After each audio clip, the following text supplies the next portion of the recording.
Hello student, एक बार फिर से आपका स्वागत है आपके अपने यूट्यूब स्मार्ट क्लासेस पर। हाँ, तो देखो आज हमारी इंग्लिश की दूसरी क्लास है। तो देखिए, फ्लेमिंगो बुक है और टेक्स्ट बुक में दोनों ही बातें हैं इसमें। तो देखो, ये इसमें दिया है जो चैप्टर क्या है, ये प्रोज आपकी बुक है और इसमें आपके जो चैप्टर हैं वो दिए हुए हैं, जिससे इसको आसानी से आप समझ सकें। तो देखो, पहला लेसन क्या, पहला चैप्टर क्या है इसमें, द लास्ट लेसन। क्या है? The last lesson. और इसे किसने लिखा है? अल्फोंस डॉटेज। किसने लिखा है? अल्फोंस डॉटेज ने इसको लिखा है बहुत ही बढ़िया तरह से। सेकंड है आपका लॉस्ट स्प्रिंग। क्या है? लॉस्ट स्प्रिंग, इसे अनीस जंग ने लिखा है इसको।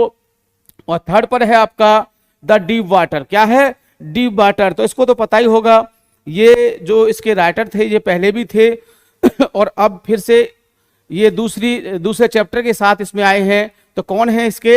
William Douglas. कौन है इसके? विलियम सी डगलस हैं ये आपके ये। और फोर्थ पर है आपका रेड ट्रैप। क्या है? The red trap. तो सेल्मा रेजरलॉफ। कौन है इसके? सेल्मा रेजरलॉफ। और अगला है आपका पांचवा जो चैप्टर है, इंडिगो। क्या होता है इंडिगो? तो हमने आपको बताया था इंडिगो में होता है नील। क्या होता है? नील। जो हम कपड़ों में जिसका हम यूज करते हैं उसको नील बोलते हैं। तो इसे किसने लिखा है? लुइस फिशर ने इसको लिखा है। नेक्स्ट है आपका पोएट्स एंड पैनकेक्स। क्या है? Poets and pancakes. तो इसके राइटर हैं आपके अशोक मित्रन। क्या है? अशोक मित्रन। तो इस तरह से ये चैप्टर हैं आपके। इसमें और दो चैप्टर हैं, उनको भी देख लेते हैं अच्छी तरह से।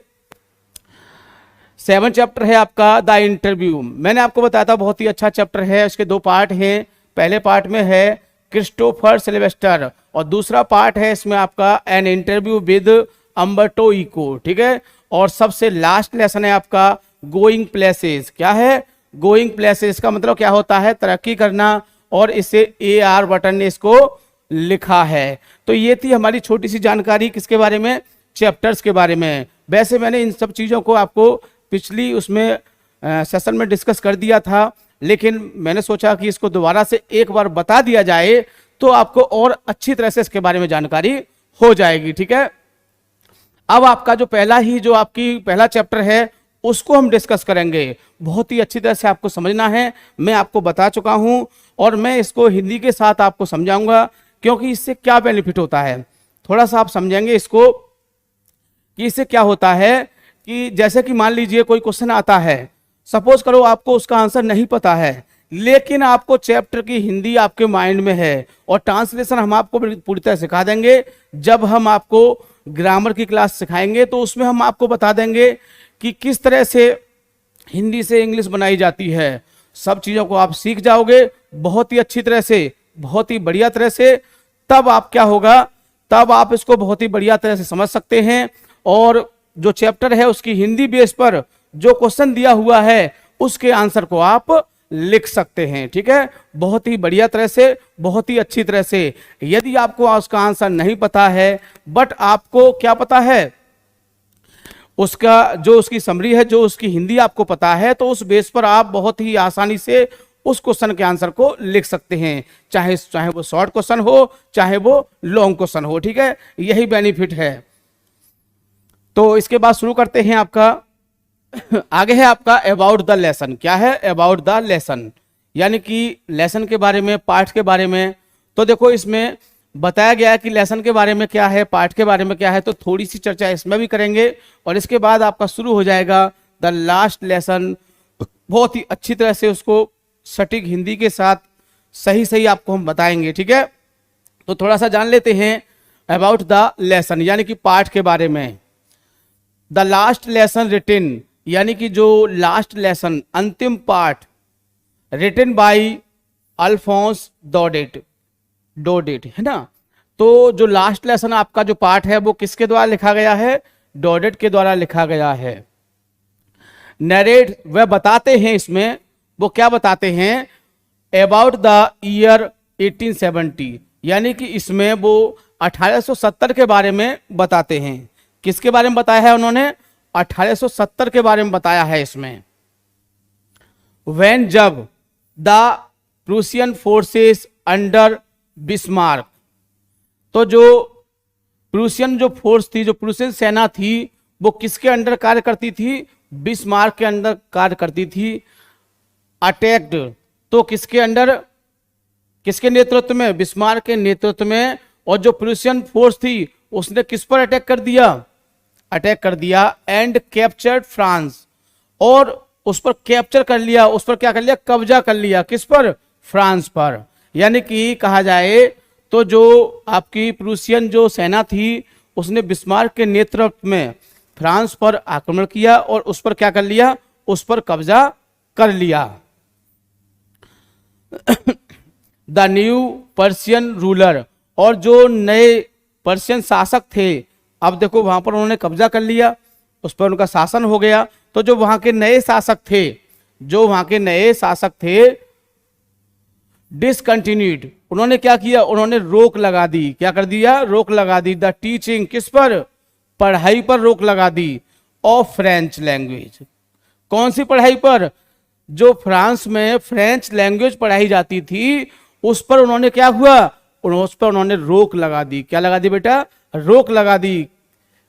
कि उसको रोक दिया कि क्या किया? कि अब आप यहां पर फ्रेंच लैंग्वेज नहीं पढ़ सकते हो।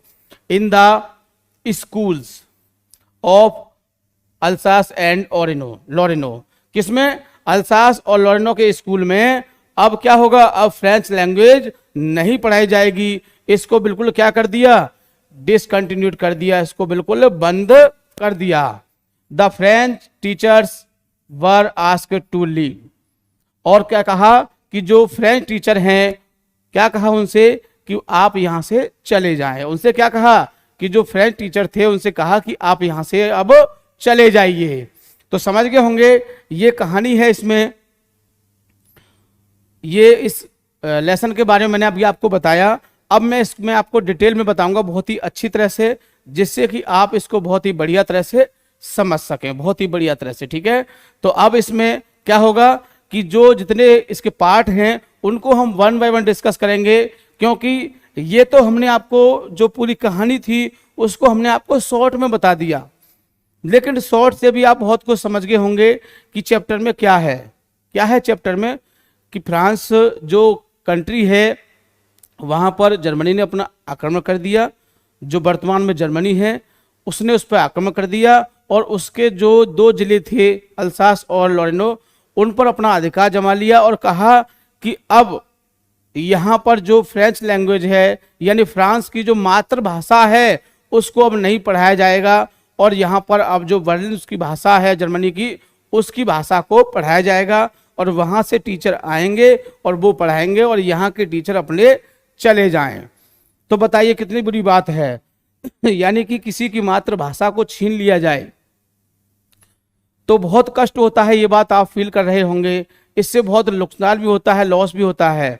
क्यों? कि जब मातृभाषा किसे छीन ली जाती है, मातृभाषा से समझ सकते हैं कि हमारे माता पिता, अगर आपके माता पिता को आपसे छीन लिया जाए तो कितना बुरा लगेगा, आप खुद फील कर सकते हैं। सेम कंडीशन इस फ्रांस के साथ ऐसा ही हुआ कि उनसे जो फ्रेंच लैंग्वेज थी, क्योंकि अपनी भाषा के माध्यम से हम अपनी बातों को अपने जो दूसरे हमारे जानने वाले हैं, पहचान वाले हैं, उनसे हम कन्वर्सेशन कर सकते हैं, वार्तालाप कर सकते हैं, अपनी बातों को उन तक पहुंचा सकते हैं। लेकिन जब दूसरी लैंग्वेज आ जाएगी तो उसके माध्यम से हम अपनी बात को नहीं कह सकते हैं, उस भाषा से वही उसको प्रयोग करेंगे। और जो देश में कभी भी देश उस गुलामी से नहीं छूट सकता है, लेकिन जब मातृभाषा रहेगी तो सब कुछ हो सकता है। लोग मीटिंग कर सकते हैं, उससे दूर होने के लिए योजनाएं बना सकते हैं कि कैसे हम इनको यहाँ से भगाएं। ठीक है ना? तो ये था आपका अबाउट द लेसन। नेक्स्ट आगे चलते हैं। तो देखो मैंने आपको बताया था, अब क्या है, अब ये आपके जो स्टैंजा हैं दिए हुए हैं, तो टोटल इसमें 12 स्टैंजा हैं जिनको हम बहुत ही अच्छी तरह डिस्कस करेंगे। एक एक चैप्टर की आपको इसमें हम जो स्टैंजा उनकी हिंदी बताएंगे, जिससे कि यदि पाठ की हिंदी आपके माइंड में रही, मैं गारंटी देता हूं कि आप प्रत्येक क्वेश्चन के आंसर को लिख सकते हैं। ठीक है ना? बहुत ही अच्छी तरह से लिख सकते हैं। तो देखिए फर्स्ट है आपका I started for school very let that morning. यानी कि एक फ्रेंच नाम का एक स्टूडेंट मान लीजिए, और वो स्कूल में पढ़ने जाता है, और स्कूल में कुछ उसको होमवर्क दिया गया था। वो पढ़ने में थोड़ा कमज़ोर था, फ्रेंच जो था, लेकिन वो उस काम को कंप्लीट नहीं कर पाया था। और इस तरह से अक्सर स्टूडेंट के साथ यही होता है कि जब स्कूल का जो होमवर्क होता है वो कंप्लीट नहीं हो पाता है, तो विद्यार्थी ये चाहते हैं कैसे भी स्कूल ना जाएं तो बेटर रहेगा, क्योंकि स्कूल में जाएंगे तो पनिशमेंट मिलेगा, दिक्कत होगी। तो वो यही बहाने सोचते हैं, और इस चक्कर में क्या होता है, वो लेट हो जाते हैं। क्या हो जाते हैं? देर हो जाती है। तो इसमें फ्रेंच नाम का जो नन्हा सा एक बच्चा है उसके बारे में बताया गया है। तो वो कह रहा है, क्या कह रहा है? आई स्टार्टेड, मैं जाने वाला था फॉर स्कूल। किसके लिए? स्कूल के लिए। मैं स्कूल के लिए जाने वाला था वेरी लेट, बड़ी देरी से, डेट मॉर्निंग, यानी कि उस सुबह जब मैं स्कूल के लिए जा रहा था तो मुझे बहुत ही देर हो गई थी। ठीक है ना? यानी स्कूल जाते समय मुझे बहुत ही देरी हो गई थी। And was in great dread, और मैं बहुत ज्यादा भयभीत था। यानी कि फ्रेंच कह रहा है कि जब मैं स्कूल के लिए रवाना हुआ तो मुझे उस समय बहुत देर हो गई थी, और जिस कारण क्या था, वाज इन ग्रेट ड्रीड, मैं बहुत ज्यादा भयभीत था, मैं बहुत ज्यादा डरा हुआ था। ऑफ ए स्कॉल्डिंग, किससे? डांट की वजह से, कि अब मैं स्कूल में देर से पहुंचूंगा तो क्या होगा, मुझे डांट खानी पड़ेगी। तो डांट के कारण मैं बहुत ज्यादा क्या था, भयभीत था, डरा हुआ था। स्पेशली, खास तौर से। बिकॉज मिस क्या होता है, क्योंकि आप जानते हैं स्पेशली में क्या होता है, खास तौर से। बिकॉज माने क्योंकि, खास तौर से, क्योंकि। M Hamel had, mister Hemal कह सकते हैं या आप एम हेमल कह सकते हैं। थोड़ा इनके बारे में भी चर्चा करेंगे। तो देखो, मिस्टर हेमल और एम हेमल क्या थे? ये वो टीचर थे जो फ्रेंच के स्कूल में फ्रेंच लैंग्वेज को पढ़ाते थे। यानी कि वो उसके स्कूल के टीचर थे जो वहाँ पर पढ़ाते थे, और बहुत ही अच्छे टीचर थे, बहुत ही बढ़िया पढ़ाते थे। लोग इनकी पढ़ाई को समझते थे, लेकिन फ्रेंच की समझ में नहीं आता था। ठीक है, हो सकता है नहीं आता होगा, कुछ बच्चे यानी कि मंदबुद्धि भी होते हैं, ऐसी बात नहीं है। तो एम हेमल हैड सेड, यानी कि जो एम हेमल जो स्कूल के टीचर थे उन्होंने कहा था, क्या कहा था? That he would question us on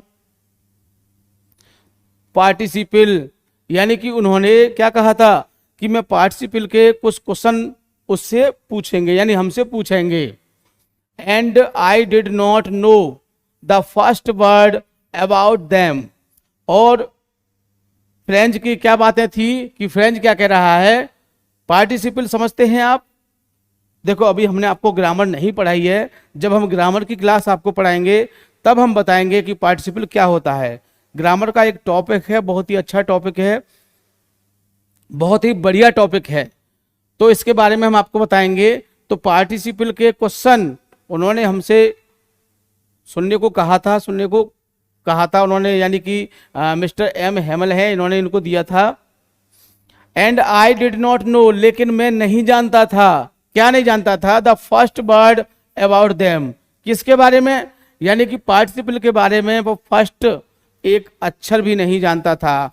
तो उनका कहने का मतलब है कि वो बिल्कुल भी नहीं जानते थे। फॉर ए मोमेंट, यानी कुछ क्षण के लिए, फॉर ए मोमेंट, कुछ क्षण के लिए। आई थॉट, यानी कुछ क्षण के लिए मैंने सोचा, ऑफ रनिंग अवे, कि मैं भाग जाऊं। क्या सोचा? कि मैं यहां से भाग जाऊं। कहां से? रास्ते में से ही भाग जाऊं, स्कूल न जाऊं। And spending the day out of the doors, और स्पेंडिंग में से होता है बिताना, और बिताऊं किसको? द डे माने दिन को, आउट ऑफ द डोर्स, और मैं इस दिन क्या है, घर से बाहर बिताऊं, बड़े आराम से घर से इसको बाहर बिताऊं। It was so warm, it was so warm, बहुत ज्यादा गर्मी थी। सो ब्राइट, और गर्मी भी बहुत थी और दिन कैसा था, दिन गर्म था और चमकीला भी था। कहा जाए तो गर्मी का जो टाइम होता है, आपने देखा होगा कि गर्मी के समय में क्या होता है, सुबह सुबह ही धूप निकल आती है और दिन बहुत उजाला होता है, बहुत ज़्यादा चमकीला होता है और गर्म भी होता है। The birds were chirping at the edge of the woods. Words में क्या होता है, पक्षी कह सकते हैं, चिड़िया कह सकते हैं। तो चिड़ियाएं, चिरपिंग मतलब होता है चहचाना, चिड़ियाएं चहचा रही थी the edge of the wood, किसके, जंगल के किनारे पर। जो जंगल था वहां पर, तो जंगल के किनारे पर क्या था, पक्षी चहचा रहे थे, चिड़ियाएं चहचा रही थी। कह सकते हैं कि चिड़ियाएं गीत गा रही थी। अगर हम इस बात को किसी कविता के माध्यम से कहेंगे, किसी कवि के माध्यम से कहेंगे, तो क्या होगा इसका मीनिंग, यानी कि जंगल के किनारे पर चिड़ियाएं गीत गा रही थीं, यह कहा जाएगा। क्योंकि कवि का जो भाव होता है वो क्या होता है, कवि का भाव होता है बिल्कुल शुद्ध कहा जाए, बिल्कुल साफ सुथरा कहा जाए, जो सबकी समझ में आ जाए। ठीक। And in the open field, and in the open field back of the sawmill the Persian soldier. तो क्या था, एंड इन द ओपन, और खुले में, क्या खुले में, फील्ड बैक, और जो खुला मैदान होता है उसके पीछे, किसके पीछे, सो मिल। सो मिल बोलते हैं बेटा आरा मशीन को। किसको बोलते हैं, आरा मशीन। यानी कि खुले मैदान के पीछे आरा मशीन जो थी, वहां पर क्या हो रहा था, द प्रूसियन सोल्जर, जो प्रूसियन सोल्जर थे, जो प्रूसियन सिपाही थे, बर ड्रिलिंग, क्या कर रहे थे, वो अभ्यास कर रहे थे। क्या कर रहे थे बेटा, अभ्यास कर रहे थे। It was all much more tempting, it was all, यह मुझे बहुत ज्यादा कैसा लग रहा था, मोहक लग रहा था, then the rule of participle, किसकी अपेक्षा, पार्टिसिपल के रूलों की अपेक्षा। जो माहौल था, यानी कि जो बाहर का माहौल था, I mean उसका जो बाहर जाने का जो मन था, वो पार्टिसिपल की अपेक्षा उसको बहुत ज्यादा मोहक, बहुत ज्यादा अच्छा लग रहा था, कह सकते हैं। बट लेकिन I had the strength to resist, but I had strength, लेकिन मेरे पास शक्ति थी इसे रोकने की। क्या थी, मेरे पास शक्ति थी इसका विरोध करने की। रेजिस्टेंस क्या होता है, विरोध करना। तो इसका विरोध करने की मेरे पास क्या थी, शक्ति थी। And hurried off to school, और मैं जल्दी से स्कूल के लिए रवाना हो गया। ठीक है, तो ये था इसका पहला पार्ट। इसी तरह से इसके टोटल पार्ट को हम बहुत ही अच्छी तरह समझाएंगे, एक एक वर्ड मीनिंग का आपको हिंदी मीनिंग बताएंगे, जिससे कि आपकी समझ में अच्छी तरह से आ सके और आप इसे समझ सकें। ये हिंदी आपके माइंड में रहेगी तो मैं गारंटी देता हूं कि आप किसी भी क्वेश्चन का आंसर बहुत ही आसानी से दे सकते हैं, बिल्कुल भी आपको दिक्कत नहीं होगी। क्योंकि जो एग्जाम में क्वेश्चन आएंगे वो आपके इन्हीं में से आएंगे, और जब इनके बारे में आपको पता होगा तो कोई दिक्कत वाली बात है ही नहीं। ठीक है ना।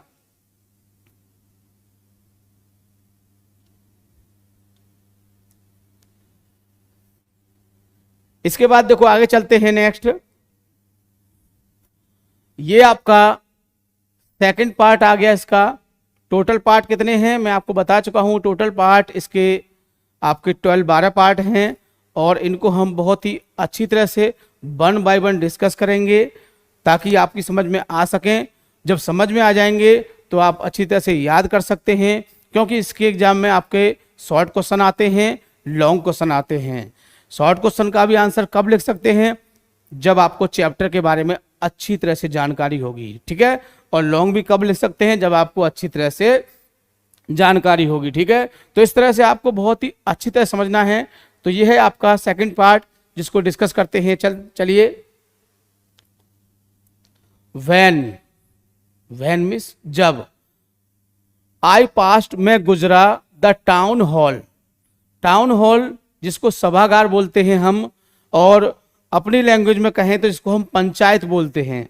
पंचायत में बहुत सारे लोग इकट्ठे होते हैं, इसी तरह से फ्रांस में इसको क्या बोलते हैं, सभागार बोलते हैं इसको। तो when I pass the town hall, जब मैं सभागार से गुजरा, पास्ट में क्या होता है, गुजरना, ठीक है। There was a crowd in front of the bulletin board. There was a crowd, एक बहुत ज्यादा भीड़ थी, क्या थी, बहुत ज्यादा क्राउड थी, बहुत ज्यादा भीड़ थी। इन फ्रंट ऑफ मींस क्या है, सामने, किसके सामने, बुलेटिन बोर्ड, जिसको बोलते हैं सूचना पट। क्या बोलते हैं बेटा, सूचना पट।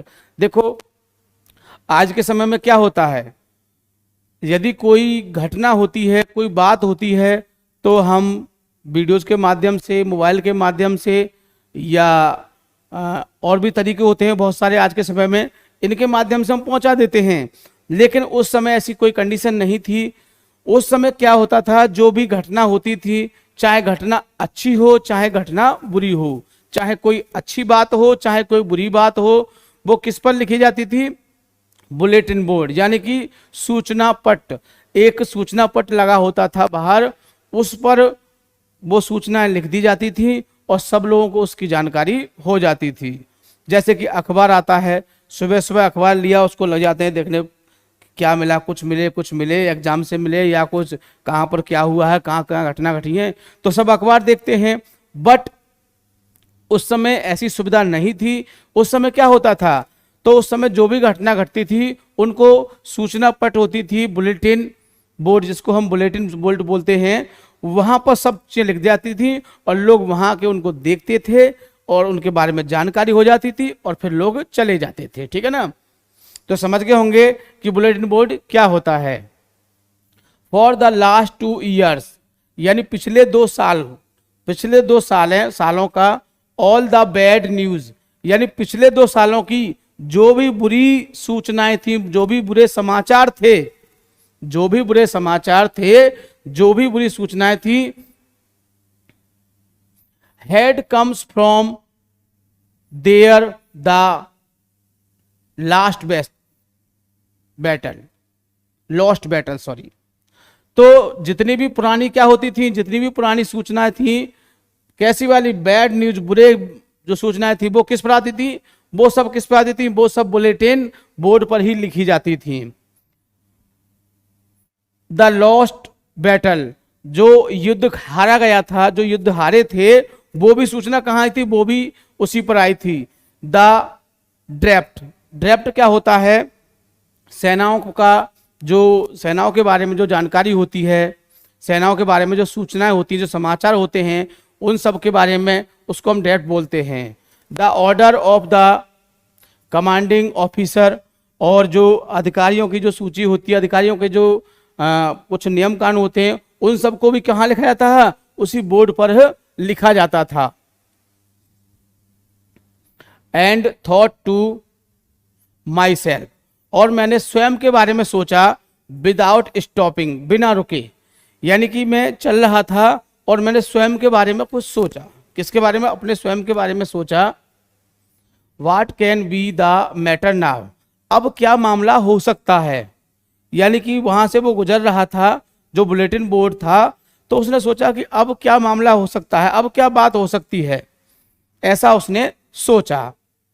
देन तब, as I hurried by as fast, मैं जितना जल्दी हो सकता था उतना जल्दी जल्दी जा रहा था। I could go the black Smith, जो ब्लैक स्मिथ, जो एक लोहार नामक लोहार था, वक्टर, और जिसका नाम क्या था, वक्टर। तो वक्टर नाम का जो लोहार था, हु वाज देयर, तो क्या था, वो भी वहीं पर था। यानी कि ऐसी कोई निश्चित नहीं है कि बड़े बड़े लोग ही उस सूचना पट को देखने जाएंगे, कोई भी जा सकता है। जैसे अखबार के बारे में आपने देखा होगा, सभी लोग पढ़ते हैं अखबार, चाहे छोटा आदमी हो, चाहे बड़ा आदमी हो, चाहे गरीब हो, चाहे अमीर हो, सब पढ़ते हैं, क्योंकि सूचनाएं सभी को अच्छी लगती हैं, समाचार सभी को अच्छे लगते हैं। विद हिज एप्रिटिक्स, किसके साथ, जो उसका शिष्य था, जो उसका शिष्य बोलते हैं, जो उसके साथ रहते हैं, उसको हम प्रशिक्षु भी कह सकते हैं। क्या कह सकते हैं उसको, प्रशिक्षु भी कह सकते हैं। तो किसके साथ, अपने प्रशिक्षु के साथ और जो कौन था, जो ब्लैक स्मिथ था वो भी वहां पर था। रीडिंग द बुलेटिन, क्या कर रहा था, वो भी बुलेटिन को पढ़ रहा था, वो भी समाचार को पढ़ रहा था। कॉल्ड आफ्टर मी, मेरे बाद उसने मुझे बुलाया, जैसे ही मैं आगे निकल गया उसने मुझको आवाज दी। डोंट गो सो फास्ट बब, तो उसने कहा बच्चे इतनी जल्दी जल्दी कहां जा रहे हो।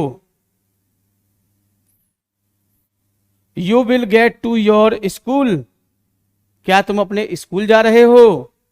इन प्लेंटी ऑफ टाइम, अभी तो आपके पास बहुत सारा समय है, यानी कि अभी तो वहां जाने के लिए आपके पास समय है, इतना जल्दी जल्दी क्यों जा रहे हो। तो ये था आपका दूसरा पार्ट इसका।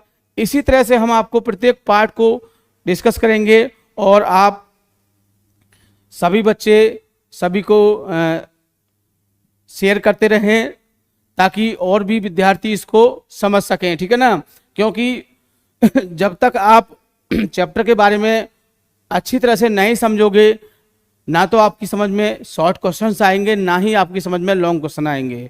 तो इसकी जो हिंदी है उसको जानना बहुत ही जरूरी है, ठीक है। तो बहुत ही अच्छी तरह से आपको इसको समझना है।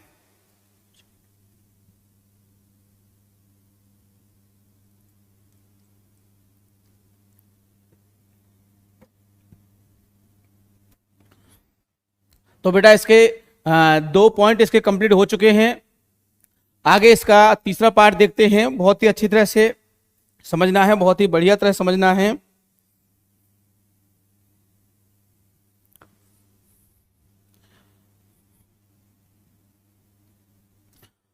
आगे इसका तीसरा पार्ट आ जाता है। तो मैंने बताया था ना, प्रत्येक पार्ट को बहुत ही अच्छी तरह समझोगे, बहुत ही बढ़िया तरह से, और ताकि जो भी वर्ड हैं उनके मीनिंग अच्छे से समझ में आ जाएं। जब मीनिंग समझ में आ जाएंगे तो मैं गारंटी देता हूं कि पूरी समरी भी आपकी समझ में आ जाएगी। कहानी इसकी कहानी बेस पर ही सब कुछ होता है।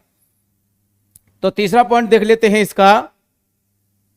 आई thought he was making fun of मी।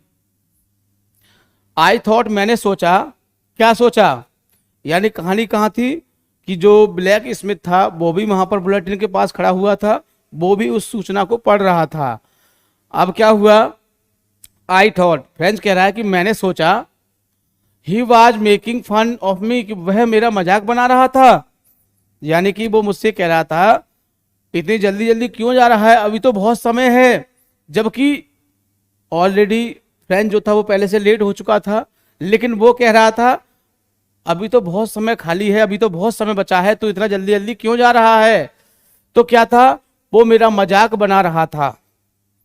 ऐसा किसने सोचा, फ्रेंच ने सोचा कि वो शायद मेरा मजाक बना रहा था। एंड रीच्ड, और मैं पहुंचा, कहां पहुंचा, एम हेमल्स लिटिल गार्डन, यानी कि एम हेमल्स का जो छोटा सा बगीचा था, गार्डन था। ऑल आउट द ब्रीथ, यानी कि जब मैं बगीचे तक पहुंचा उस पर, तो मैं हाँफ रहा था। क्या कर रहा था, हाँफ रहा था। हाँफने का मतलब जैसे कि कहीं आप लेट हो रहे हो तो आप क्या करोगे, जल्दी जल्दी जाओगे, और जल्दी जल्दी जाओगे तो क्या होगा, थक जाओगे ना। तो वो इस तरह से हाँफ रहा था, वो लंबी लंबी सांसें ले रहा था। यूजुअली, खास तौर से, व्हेन स्कूल बिगिन, जब स्कूल शुरू होना, क्या है, जब स्कूल शुरू हो गया था, शुरू होना या शुरू हो गया था या शुरू होता था, यानी कि अब कौन कह रहा है, यूजुअली, खास तौर से, वास्तव में, जनरली, यानी इस तरह से। तो जब स्कूल शुरू होता था, देयर वाज ए ग्रेट बस्टल, क्या होता था, बहुत ज्यादा शोर होता था, बहुत ज्यादा शोरगुल होता था, बहुत ज्यादा अफरा तफरी होती थी। आपने देखा होगा कि जब स्कूल शुरू होते हैं, आप भी स्कूल में जाते होंगे, देखा होगा कि जब स्कूल में बच्चे पहुंचते हैं तो प्रेयर के टाइम पर या प्रेयर से पहले बहुत ज़्यादा शोर होता है, क्योंकि कहीं कहीं से बच्चे आते हैं, आपस में मिलते हैं, आपस में बातें करते हैं, तो आवाज़ तो हो ही जाती है। तो क्या होता है कि जैसे ही स्कूल शुरू होता था तो क्या होता था, बहुत ज़्यादा शोर होता था। विच कुड बी हियर्ड, जिसे सुना जा सकता था, जिसे सुना जा सकता था आउट इन द स्ट्रीट, किसमें, गली से बाहर भी हम इसको सुन सकते थे। मतलब कि जो शोर होता था उसको हम गली से बाहर भी सुन सकते थे। The opening and closing of the desk, यानी कि जो डेस्क है उनका खुलना, उनका बंद होना। लेसन्स रिपीटेड इन अनशन, और उन जो पाठ थे उनको बार बार पढ़ा जाता था, बार बार पढ़ा जाता था। वेरी लाउड, बहुत तेजी से। With our hands over our eyes, तो क्या करते थे कि वो अपने मुंह को और अपने कानों को अपने हाथों से और अपने कानों को तो बंद कर लेते थे कि दूसरे की आवाज अपने कानों में ना आए और हमारी आवाज पूरी आवाज के साथ जाए, ठीक है ना। तो क्या करते थे, आपने देखा होगा बचपन में कि छोटी क्लास में पढ़े होंगे कि जब कहा कि गिनती बोलिए, पहाड़े बोलिए, देखा होगा, सुना होगा कि बच्चे क्या करते हैं, अपने तो कानों को बंद कर लेते हैं और फिर पूरी तेजी के साथ चिल्लाते हैं, बोलते हैं। तो इससे क्या होता है कि हमें अपनी आवाज तो शोर हमको सुनाई नहीं देगा, लेकिन दूसरों को बहुत ज्यादा डिस्टरबेंस होगा, बहुत ज्यादा सुनाई देगा। तो क्या होता था, to understand better and the teacher's great ruler rapping on the table, और टू अंडरस्टैंड समझने के लिए, अच्छा समझने के लिए, and the teacher's great ruler, जो अध्यापक का जो शासक होता है, शासन मतलब कह सकते हैं कि जो उसका स्केल होता है, रेपिंग ऑन द टेबल, किस पर रखा होता है, मेज पर रखा होता है। But now it was all so still, I had counted on the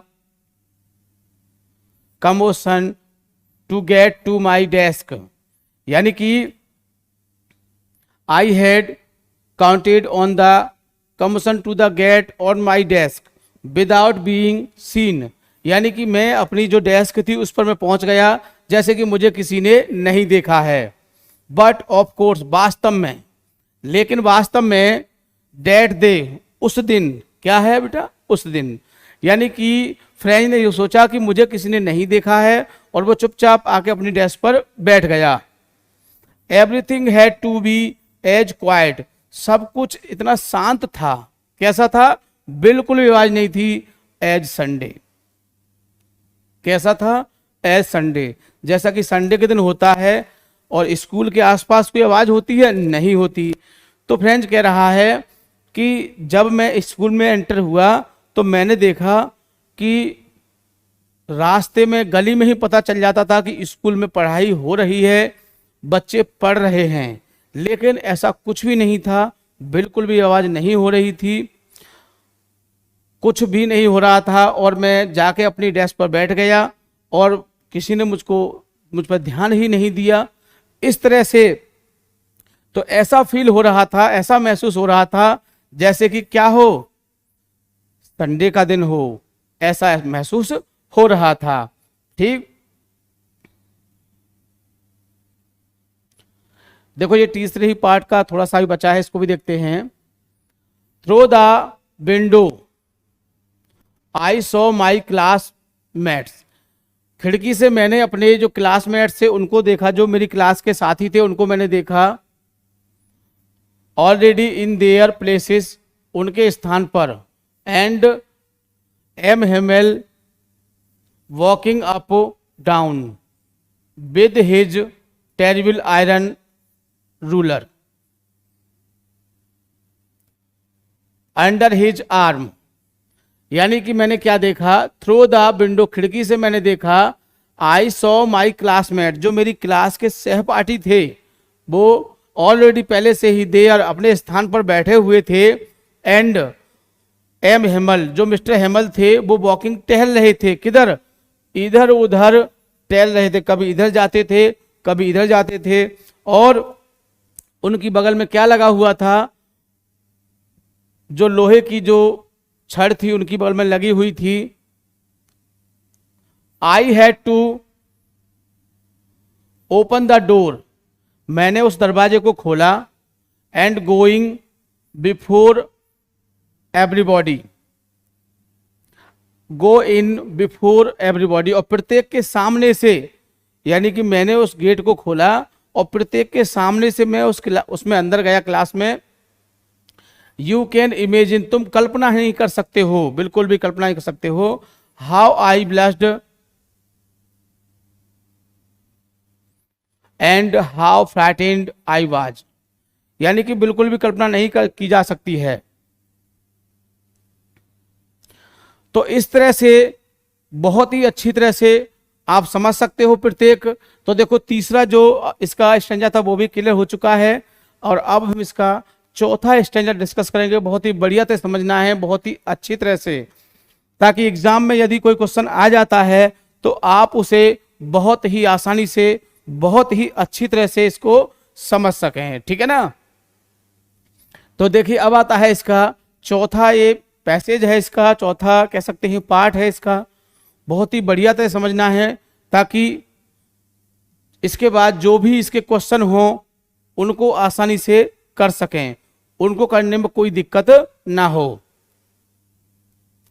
but nothing happen, ऐसा कुछ भी नहीं हुआ था। जैसे कि जब वो क्लास में पहुंचा तो ऐसा कुछ भी नहीं हुआ था। M Hemal saw me, M Hemal ने मुझे देखा, एंड सैड, जैसे कि मान लो वो लेट गया था, तो लेट जाने पर उसको क्या, उसको पनिशमेंट मिलना चाहिए, उसको सजा मिलनी चाहिए, बट ऐसा कुछ भी नहीं हुआ। और जो एम हेमल थे, मिस्टर हेमल थे, सो मी, उन्होंने मुझे देखा, यानी उन्होंने उसको देखा, एंड सैड वेरी काइंडली, और बड़ी विनम्रता पूर्वक कहा। कैसे कहा, बड़ी विनम्रता पूर्वक कहा, काइंडली, विनम्रता पूर्वक कहा उससे। नहीं तो जब कोई विद्यार्थी लेट होता है, जब देर होती है, तो क्या होता है, टीचर्स उसको डांटते हैं, पनिशमेंट देते हैं, यहां तक कि क्लास से उसको भगा देते हैं। तो उन्होंने विनम्रपूर्वक क्या कहा, go to your place quickly, क्या कहा बेटा, गो जाइए, योर प्लेसेस, अपने स्थान पर जाइए, क्विकली, जल्दी से, क्या कहा, जल्दी से अपने स्थान पर आप जाइए। लिटिल फ्रेंड, छोटे फ्रेंड, छोटा ही तो था फ्रेंड, तो क्या कहा, लिटिल में छोटा होता है, तो छोटे फ्रेंड आप क्या हुआ, अपने स्थान पर जाइए जल्दी से। नन्ना भी कह सकते हैं इसको हम, कहा नन्हे फ्रेंड, नन्ना छोटा ही तो होता है, तो नन्हे फ्रेंड आप कहाँ जाइए, अपने स्थान पर जाइए। We were beginning without you, we were without beginning you. I jumped over the bench, फिर क्या हुआ, मैं उस बेंच के ऊपर से कूदकर, and set down at my desk, कहां पहुंच गया, अपनी डेस्क पर पहुंच गया। नॉट टिल देन, व्हेन, जब, I had, not till then, not means नहीं, टिल माने जब तक की नहीं, देन माने तब, व्हेन माने जब, I had got a little over my fright, जब मैंने बिल्कुल कुछ भी नहीं सुना। डिड आई सी, मैंने देखा, that our teacher had on his beautiful green, कि जो हमारे अध्यापक हैं, कौन, एम हेमल, जो हमारे अध्यापक हैं वो क्या है, ब्यूटीफुल ग्रीन कोट, जो सुंदर, ग्रीन मीन्स हरा, जो हमारे क्या हैं, जो हमारे टीचर हैं वो क्या पहने हुए हैं, ब्यूटीफुल ग्रीन, सुंदर ग्रीन कोट पहने हुए हैं।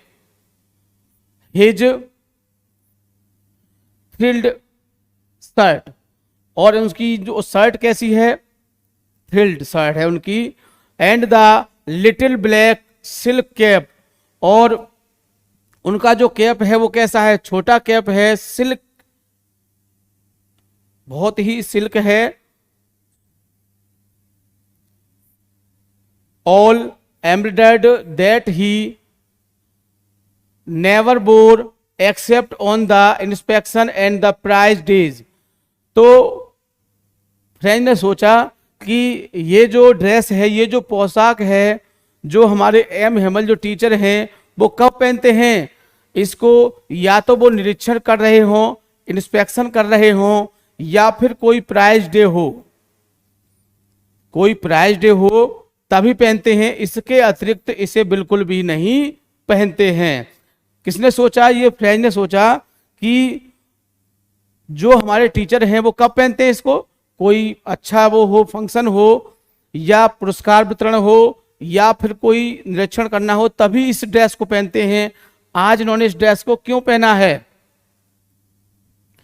द होल स्कूल, पूरा स्कूल, seemed so strange and solemn. तो पूरा जो स्कूल था कैसा था? बहुत ही शांत प्रतीत हो रहा था, बहुत अजीब लग रहा था। कैसा लग रहा था? स्ट्रेंज मीन्स क्या होता है? अजीब, अनोखा कह सकते हैं, और सोलम मीन्स होता है शांत। तो ऐसा शांत और अजीब लग रहा था। But the thing that surprised, लेकिन बात थी, मैं बड़े आश्चर्य में था, most was to see on the back branches. तो सबसे खास बात क्या थी कि जब मैंने पीछे की जो ब्रांच थी उन पर देखा, डेट वर ऑलवेज एम्प्टी, जो हमेशा खाली रहती थी, जो हमेशा खाली रहती थी। तो मैंने जब उनको देखा,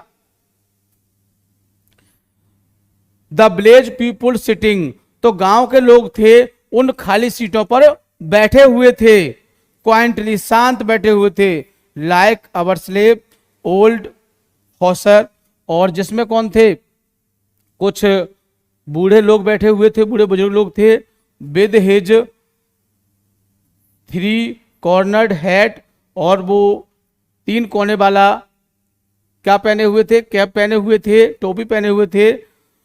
द फॉर्मर मेयर, और कौन बैठे हुए थे?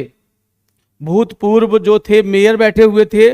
भूतपूर्व आई मीन जो पुराने मेयर होते हैं, जैसे कोई व्यक्ति अब के अधिकारी बन गया, अब कुछ दिन बाद क्या होगा, वो हट जाएगा, तो उसको भूतपूर्व बोलते हैं। तो कौन थे? तो भूतपूर्व मेयर थे, एंड द फॉर्मर पोस्टमैन, और कुछ भूतपूर्व कौन थे? पोस्ट मास्टर बैठे हुए थे, एंड सेवरल अदर बिसाइड, और भी बहुत सारे लोग उनके साथ बैठे हुए थे। ठीक है, तो इसी तरह से इसी कड़ी में आगे बढ़ते हैं। तो देखो उसमें से जो पैसेज में से रह गया था, पहले हम इसको डिस्कस करेंगे ताकि अच्छी तरह से आप इसको समझ सकें। तो शुरू करते हैं इसको। एवरीबॉडी लुक्ड सैड, यानी कि जो प्रत्येक व्यक्ति था, कहां पर? जो स्कूल में जो सभागार था वहां पर जो बैठे हुए थे सभी लोग, वहां पर क्या थे? तो प्रत्येक व्यक्ति कैसा था? वो सैड थे। सैड मीन्स क्या होता है? दुखी।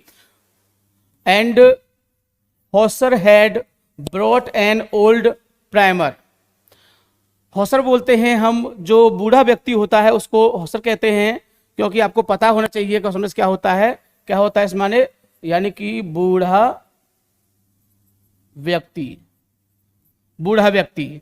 तो बूढ़ा व्यक्ति हैड ब्रोट लाया था एन ओल्ड प्राइमर, एक बाल पोथी लाया था। बाल पोथी यानी कि ऐसी किताब जिसमें अल्फाबेट आई मीन इंग्लिश के अक्षर हो सकते हैं, हिंदी के भी हो सकते हैं, और जैसे हम आपने देखा होगा कि छोटे बच्चों के पास होती है, जैसे हम ज्ञान गंगा कहते हैं, उसमें बहुत सारी चीज़ें लिखी होती हैं, हिंदी की जैसे अल्फाबेट है, इंग्लिश की है, तो वो अपने उसको साथ लाया था। Thumbed at the edges and he held it open on his knees with his great spectacles lying across the pages. तो थंबल में क्या होता है? अंगूठे के निशान को बोलते हैं। तो अंगूठे के निशान लगे हुए थे एट किस पर? एज। एज में क्या होता है? किनारा होता है। क्या होता है बेटा? किनारा। तो उसके किनारे पर क्या लगे हुए थे? अंगूठों के निशान लगे हुए थे। It held it open on his नीज, जैसे कि जब किसी बुक को हम खोलते हैं, कोई बुक है इस तरह से मान लो उसको खोलते हैं किसी तरह से, तो जो हमारे अंगूठे के निशान होते हैं उस पर बन जाते हैं बार बार उसको खोलने पर। ही हेल्ड इट ओपन, इसने उसे खोल रखा था ऑन हिज नीज, किस पर? जो घुटने होते हैं, वो बैठा हुआ था चेयर पर और उसने उसको अपने घोंटों पर खोल रखा था विद हिज ग्रेट स्पिकल्ड, और जो उसका बड़ा चश्मा था लाइन पड़ा हुआ था अक्रॉस द पेज, उस पेज पर उसका जो बड़ा चश्मा था उसके बीचों बीच में, किसके बीच में, जो बुक्स थी उसकी जो किताब थी उसके बीचों बीच में वो चश्मा रखा हुआ था। इस तरह से ये पोर्शन थोड़ा छूट गया था। आगे फिर अगला आता है आपका 5वां स्टैंजा आता है। कौन सा आता है? 5वां। 4 स्टैंजा आपके कंप्लीट हो चुके हैं। इसी तरह से हम आपको कराएंगे। यदि हम चाहें तो इसको हम एक ही पार्ट में कंप्लीट कर सकते थे, लेकिन हम तो कंप्लीट कर सकते थे बट आपके समझ में कुछ भी नहीं आएगा, क्योंकि एक बार में कम से कम आप 4-5 इतने ही स्टैंजास को याद रख सकते हैं, ज़्यादा को याद आप नहीं रख सकते हैं। ठीक है, इसीलिए हम आपको भले ही धीरे धीरे कराएंगे लेकिन बहुत ही अच्छी तरह से कराएंगे ताकि आप इसको अच्छी तरह से समझ सकें। और सबसे खास बात, वीडियो को लाइक या शेयर करना नहीं भूला करें क्योंकि और भी विद्यार्थी इससे फायदा उठा सके। तो शुरू करते हैं 5वां। व्हाइल मिस जब, I was wondering about it all. जब, व्हाइल मिस क्या होता है? जबकि कह सकते हैं। आई वॉज वॉन्डरिंग, मैं सोच रहा था। क्या कर रहा था? वॉन्डरिंग मिस क्या होता है? वैसे आप आश्चर्य कर सकते हैं, आश्चर्य होता है इस माने, लेकिन यहाँ क्या है? थिंकिंग के लिए यूज होगा, थिंकिंग यानी कि सोचने के लिए। तो मैं सोच रहा था अबाउट मिस बारे में, इट ऑल इन सब के बारे में, यानी कि जो पीछे बातें घटी हैं उन सब के बारे में। कौन सोच रहा था? फ्रेंच। कौन? फ्रेंच, लिटिल फ्रेंच, जिसके बारे में ये बातें चल रही हैं। तो वो कह रहा है जबकि मैं इसके बारे में सोच रहा था। एम हेमल, मिस्टर हेमल या एम हेमल कह सकते हैं। यू नो एम हेमल, जो वहां पर टीचर थे जो 40 साल से सेवा कर रहे थे, उनके बारे में है ये। तो M Hamel mounted his chair. Mounted मिस होता है बैठना। क्या होता है? बैठना। इसका मतलब क्या होता है? बैठना। जैसे कि सेट, सेट मिस बैठना होता है, सिट सेट सेकंड फॉर्म होती है। तो शुद्ध रूप क्या है इसका? सेट। तो इसका मतलब क्या होता है? बैठना। यानी कि एम हेमल बैठे हुए थे हिज चेयर, किस पर? अपनी कुर्सी पर बैठे हुए थे। And in the same grave, और वो उसी गंभीर रूप में। एंड जेंटल टोन, और उनका जो अंदाज था कैसा था? उनका जो अंदाज था, उनकी जो टोन थी वो कैसी थी? वो बहुत ही विनम्र थी। कैसी थी? बहुत ही विनम्र टोन थी उसकी, जो उनकी आवाज थी कह सकते हैं, बहुत ही कैसी थी? विनम्र। Which he had used to me, जो उन्होंने मुझसे कहा। He had to use to me, जो मुझसे कहते थे। सैड, कहा। माई चिल्ड्रन, यानी कि मुझसे कहते समय उनका जो व्यवहार था कैसा था? सेम उसी तरह गंभीर था, और उनका जो अंदाज था बात करने का वो कैसा था? बड़ा विनम्र था। सैड माई चिल्ड्रन, उन्होंने क्या कहा? मेरे बच्चे। This is the last lesson, क्या है? ये अंतिम पाठ है। आई शैल गिव यू, जिसे मैं आपको सिखाऊंगा या पढ़ाऊंगा। देखो, गिव मिस देना होता है। क्या होता है बेटा? देना होता है, लेकिन यहां शिक्षा के लिए यूज हुआ है। किसके लिए प्रयोग हुआ है? शिक्षा के लिए। यानी कि ये जो लैंग्वेज होती है ये सेंस पर चलती है। किस पर चलती है बेटा? सेंस पर। ऐसा नहीं है, हाँ किसी किसी वर्ड का जो मीनिंग होता है वो पॉइंट टू पॉइंट आता है, लेकिन कुछ सेंस पर चलती है। ठीक है ना? तो इसलिए आपको इसको बहुत ही अच्छी तरह समझना है। जैसे कि मान लो चेयर है, अब चेयर माने तो क्या है? कुर्सी ही होगा, आप सभी जानते हैं। एंड मिस क्या होता है? और होता है। बट कुछ वर्ड क्या होते हैं? कुछ वर्ड ऐसे होते हैं जिनको हम सेंस के बेस पर इनको समझते हैं। तो क्या था? इज द लास्ट लेसन, ये अंतिम पाठ है। आई शैल गिव यू, जिसको मैं तुम्हें दूंगा। दूंगा मतलब तुम्हें सिखाऊंगा। The order has come from Berlin, यानी कि जो आदेश है, ऑर्डर मीन्स क्या होता है बेटा? आदेश होता है। आदेश, यू नो, आदेश। द ऑर्डर हैज कम, यानी कि आदेश आ गया है। फ्रॉम बर्लिन, कहां से आ गया है? बर्लिन। ये जर्मनी का ही एक पार्ट है, आपको पता होगा। टू टीच ओनली जर्मन, कि तुमको क्या पढ़ाया जाएगा? तुमको सिर्फ जर्मन लैंग्वेज पढ़ाई जाएगी। In the school of Alsace and Lorraine, यानी कि अल्सास और लॉरेन के स्कूलों में क्या होगा? सिर्फ आपको क्या पढ़ाई जाएगी बेटा? सिर्फ आपको जर्मन पढ़ाई जाएगी। ठीक है ना? The new master, master mean teacher, अध्यापक कह सकते हैं, यानी कि जो नए अध्यापक हैं, कम्स टुमारो, यानी कि जो नए अध्यापक हैं वो क्या होगा, वो कल आ जाएंगे। क्या होगा बेटा, जो नए अध्यापक हैं वो कल आ जाएंगे। तो समझ गए होंगे, यानी कि जो अल्सास और लोरेनो के स्कूलों में क्या होगा, अब कौन सी लैंग्वेज पढ़ाई जाएगी बेटा, जर्मन पढ़ाई जाएगी, और जो अध्यापक हैं वो भी क्या होगा, वो भी कल आ जाएंगे। This is your last French lesson, तो यह जो आपका जो पाठ है, दिस इज योर, तुम्हारा जो लास्ट फ्रेंच लेसन, यानी कि जो फ्रेंच लैंग्वेज है उसका ये एक अंतिम पाठ है, मान लीजिए, ठीक। I want you to be very attentive, I want मैं चाहता हूं, you to be very attentive, तुम्हें बहुत ज्यादा कैसा होना चाहिए, सचेत होना चाहिए, तेज होना चाहिए। What a thunder clap these word, यानी कि ये शब्द वर्ड टू मी, मेरे लिए कैसे हो रहे थे, एक गर्जन की तरह हो रहे थे। किसके लिए, गड़गड़ाहट जो होती है, गड़गड़ाहट, जैसे कि जब बादल गरजता है तो बड़ी तेज आवाज होती है। तो फ्रेंच कह रहा है कि ये जो शब्द थे वो मेरे लिए कैसे लग रहे थे, एकदम कड़कड़ाहट की तरह लग रहे थे। तो बात समझ गए होंगे आप, ठीक है ना। इसके बाद ओहो the breeches that was what they had put off the town hall, breeches जो बेचारे लोग थे, डेट वाज वाट थे, वाट दे हैड उनके पास जो कुछ भी था वो क्या था, put off all the town hall, यानी कि जो कुछ भी बातें थी वो टाउन हॉल पार्क पर ही थी, ठीक। तो इस तरह से ये था आपका 5वां पैसेज था इसका। इसी तरह से 6ठा 7वां हम बताते जाएंगे, बहुत ही अच्छी तरह से आपकी समझ में आ जाएगा। इसका थोड़ा सा पार्ट और रह गया है, उसको भी डिस्कस करते हैं। तो माई लास्ट फ्रेंच लेसन, जो मेरा अंतिम फ्रेंच लेसन था, वाई आई हार्डली, यानी कि मैं मुश्किल से, हार्डली मीन्स क्या होता है बेटा, मुश्किल से, न्यू हाउ टू राइट, यानी कि अब फ्रेंच कह रहा है कि जो आपका जो फ्रेंच लेसन था उसको मैं मुश्किल से लिख पाया था। आई should never learn, I should never learn any more, यानी कि आई शुड मीन्स क्या होता है, चाहिए, नेवर माने कभी नहीं, लर्न सीखा, यानी कि मैंने ये पाठ इससे ज्यादा कभी नहीं सीखा था।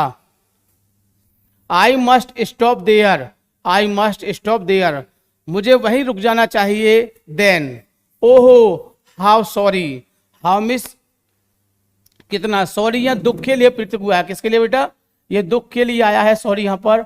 I was for not learning, I was for not learning, मैं नहीं सीख रहा था, माई लेसन अपने पाठ को, यानी मैंने अपने पाठ को सीखा नहीं था, इसीलिए मैं कितना दुखी था। हाउ मिस इतना, या कितना कह सकते हैं, मैं इतना दुखी था। फॉर सीकिंग वर्ड, तो मैं क्या करता था, फॉर सीकिंग वर्ड पक्षियों को ढूंढता था, एक्स यानी पक्षियों को, उनके अंडों को ढूंढता था। किस लिए, यानी वो दुखी है, क्यों दुखी है, क्योंकि वो नहीं सीख पाया। क्यों नहीं सीख पाया, कि वो अपने टाइम को किस में वेस्ट करता था, पक्षियों के अंडों को ढूंढने में, यानी कि स्कूल नहीं जाना, कहीं पेड़ मिल गया वहां पर पक्षियों के अंडों को ढूंढना, और क्या ढूंढना, और गोइंग स्लाइडिंग ऑन द सार, और सार पर जाकर फिसलना। सार यानी कि जैसे कि एक तालाब होता है, तालाब पे से लोग नीचे फिसलते हैं, इस तरह से सार होता है, तो सार पर वो फिसलने के लिए चले जाते थे। माई बुक्स, मेरी जो किताबें, दैट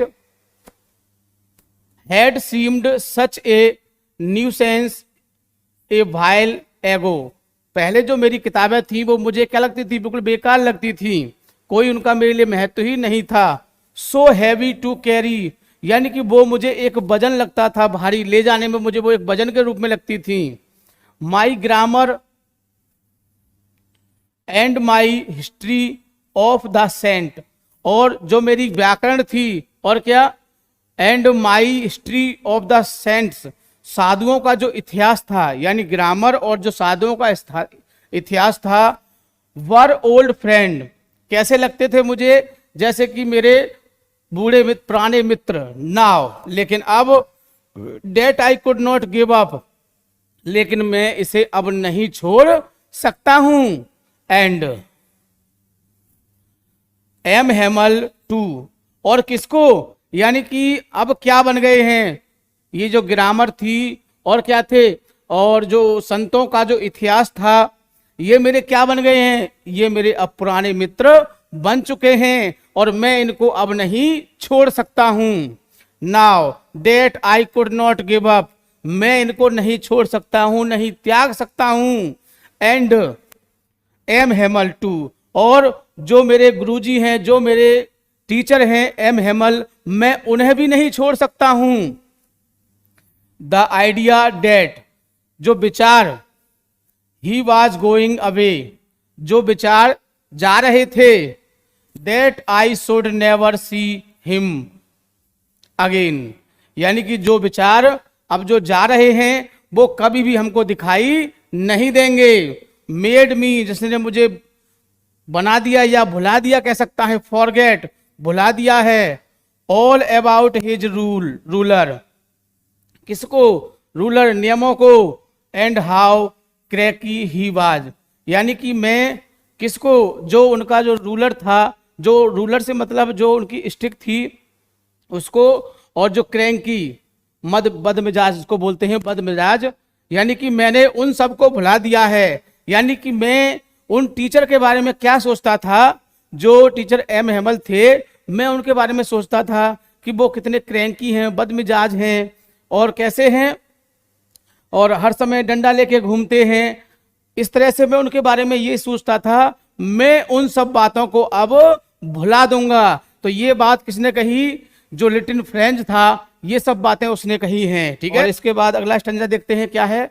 ये है आपका छठा। तो टोटल पार्ट हमने आपको बताया था, इसके 12 पार्ट हैं और प्रत्येक पार्ट को बड़े ध्यान से समझना है, क्योंकि मैं पहले आपको बता चुका हूं, फिर बता रहा हूं कि यदि आपने इसकी हिंदी को बड़े अच्छी तरह समझ लिया, क्योंकि एग्जाम में सिर्फ क्या लॉन्ग क्वेश्चन और शॉर्ट क्वेश्चन आते हैं, यदि आपने इसकी हिंदी को बड़ी अच्छी तरह समझ लिया और एग्जाम में यदि इनसे संबंधित कोई क्वेश्चन आता है, तो आपको यदि हमारी हिंदी याद रहेगी तो हिंदी बेस पर आप बहुत ही आसानी से इसके आंसर को लिख सकते हैं। कैसे लिख सकते हैं, क्योंकि जब हमारी ग्रामर की क्लास होगी तो हम आपको स्टोरी बनाना सिखा देंगे बहुत ही अच्छी तरह से। यानी कि जो स्टोरी बनाना सीख जाओगे तो स्टोरी बेस पर माइंड में हिंदी को थिंक किया और फिर कॉपी पर उसकी इंग्लिश बना दी। इस तरह से आप किसी भी क्वेश्चन के आंसर को कर सकते हो, क्योंकि इंटरमीडिएट में जो पेपर होता है उसमें बहुत ज़्यादा सिलेबस आता है। यानी कि कई लॉन्ग क्वेश्चन आते हैं, शॉर्ट क्वेश्चन आते हैं, आर्टिकल आता है, लेटर आता है, यानी कि देखा जाए तो समय के हिसाब से बहुत ज़्यादा सिलेबस होता है। तो इतनी चीज़ों को विद्यार्थी आप याद नहीं रख सकते हो, लेकिन जब आपको इसकी हिंदी याद होगी और आप ट्रांसलेशन इसका कर सकते हो तो मैं गारंटी देता हूं कि आपका एक भी क्वेश्चन नहीं छूटेगा, क्योंकि आप उसको हिंदी बेस पर बहुत ही आसानी से कर सकते हैं। तो देखिए अगला जो आपका 6वां इसका पैसेज है उसको देखते हैं। चैप्टर वही है आपका द लास्ट लेसन, बहुत ही अच्छा पार्ट है, आप समझ गए होंगे इसको, और अल्फोंस डॉटेड ने इसको लिखा है बहुत ही अच्छी तरह से। तो जितने भी चैप्टर हैं आपके 8 चैप्टर हैं, प्रत्येक चैप्टर को हम इसी तरह से कराएंगे। पहले चैप्टर की पूरी हिंदी बताई जाएगी, उसके बाद फिर शॉर्ट क्वेश्चन, फिर लॉन्ग क्वेश्चन, फिर नेक्स्ट चैप्टर। समझ गए ना?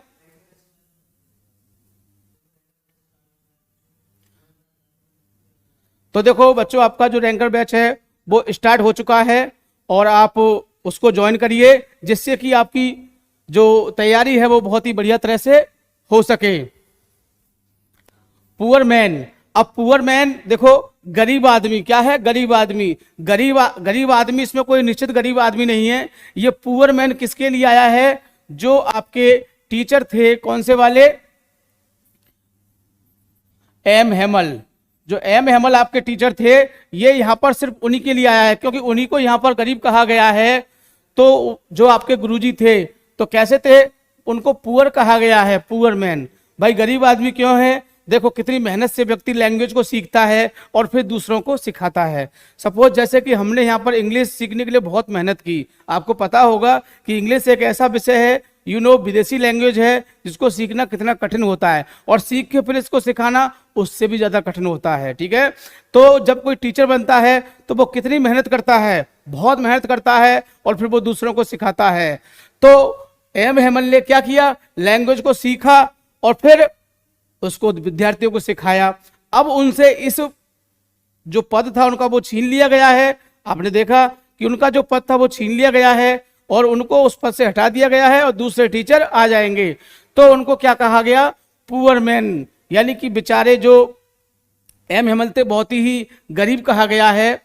इट वाज इन हॉनर, यानी कि इसीलिए इट वाज इन हॉनर, उनके सम्मान में, ऑफ द लास्ट लेसन, यानी कि जो लास्ट लेसन था इसके सम्मान में, that he had put on his fine Sunday cloth.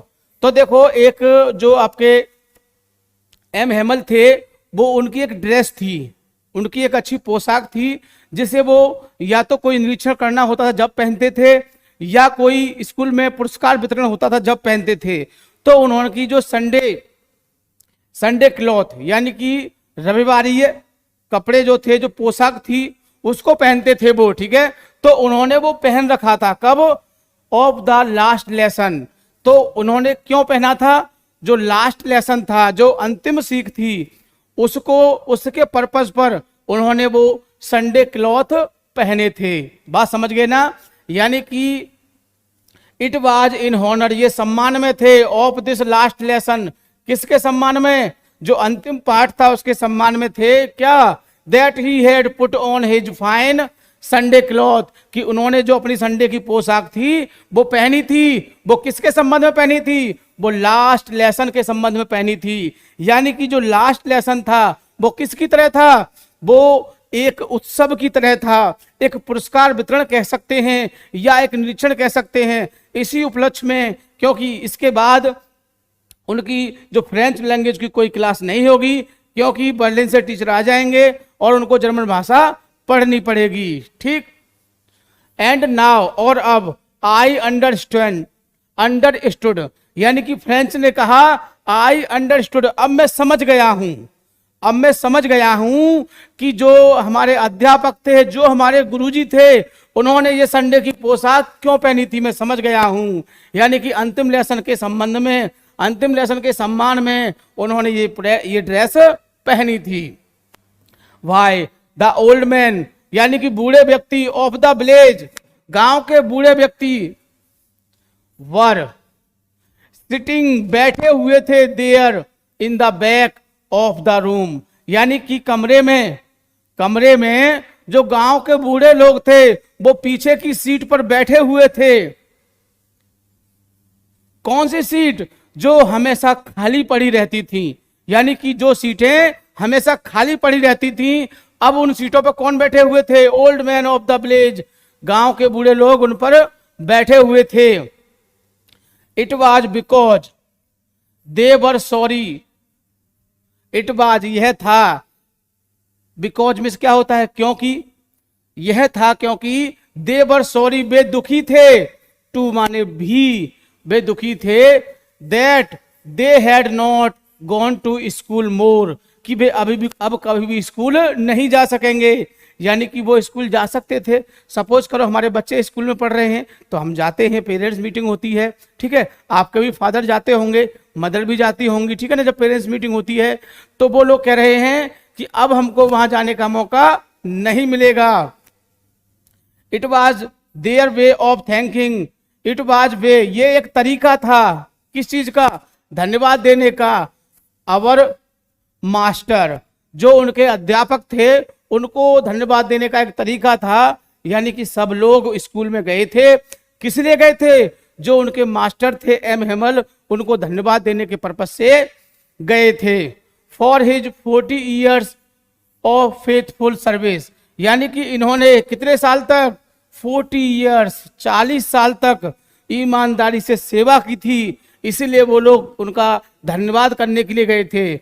And the showing there respect और अपना सम्मान दिखाने के लिए, और अपना सम्मान दिखाने के लिए फॉर द कंट्री, किसके, देश के प्रति सम्मान दिखाने के लिए, डेट वाज देयर नो मोर, और कुछ नहीं था इसीलिए वो गए थे। ठीक है, बात समझ गए होंगे आप। इस तरह से बहुत ही आसानी से, तो देखो ये छठा आपका पैसेज समाप्त हो चुका है। इसके बाद अगला पैसेज,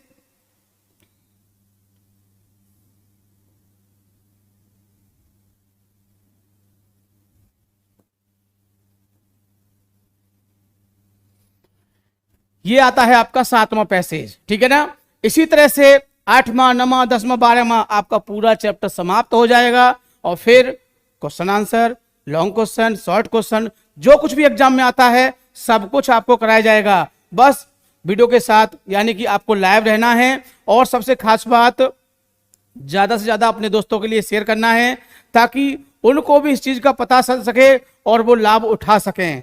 ठीक है ना, क्योंकि मैं चाहता हूं कि प्रत्येक बच्चे को बहुत ही अच्छी तरह से इस चीज की जानकारी होनी चाहिए, क्योंकि जब तक आपको चैप्टर के बारे में अच्छी जानकारी नहीं होगी, आप अच्छे मार्क्स गेन नहीं कर सकते हैं।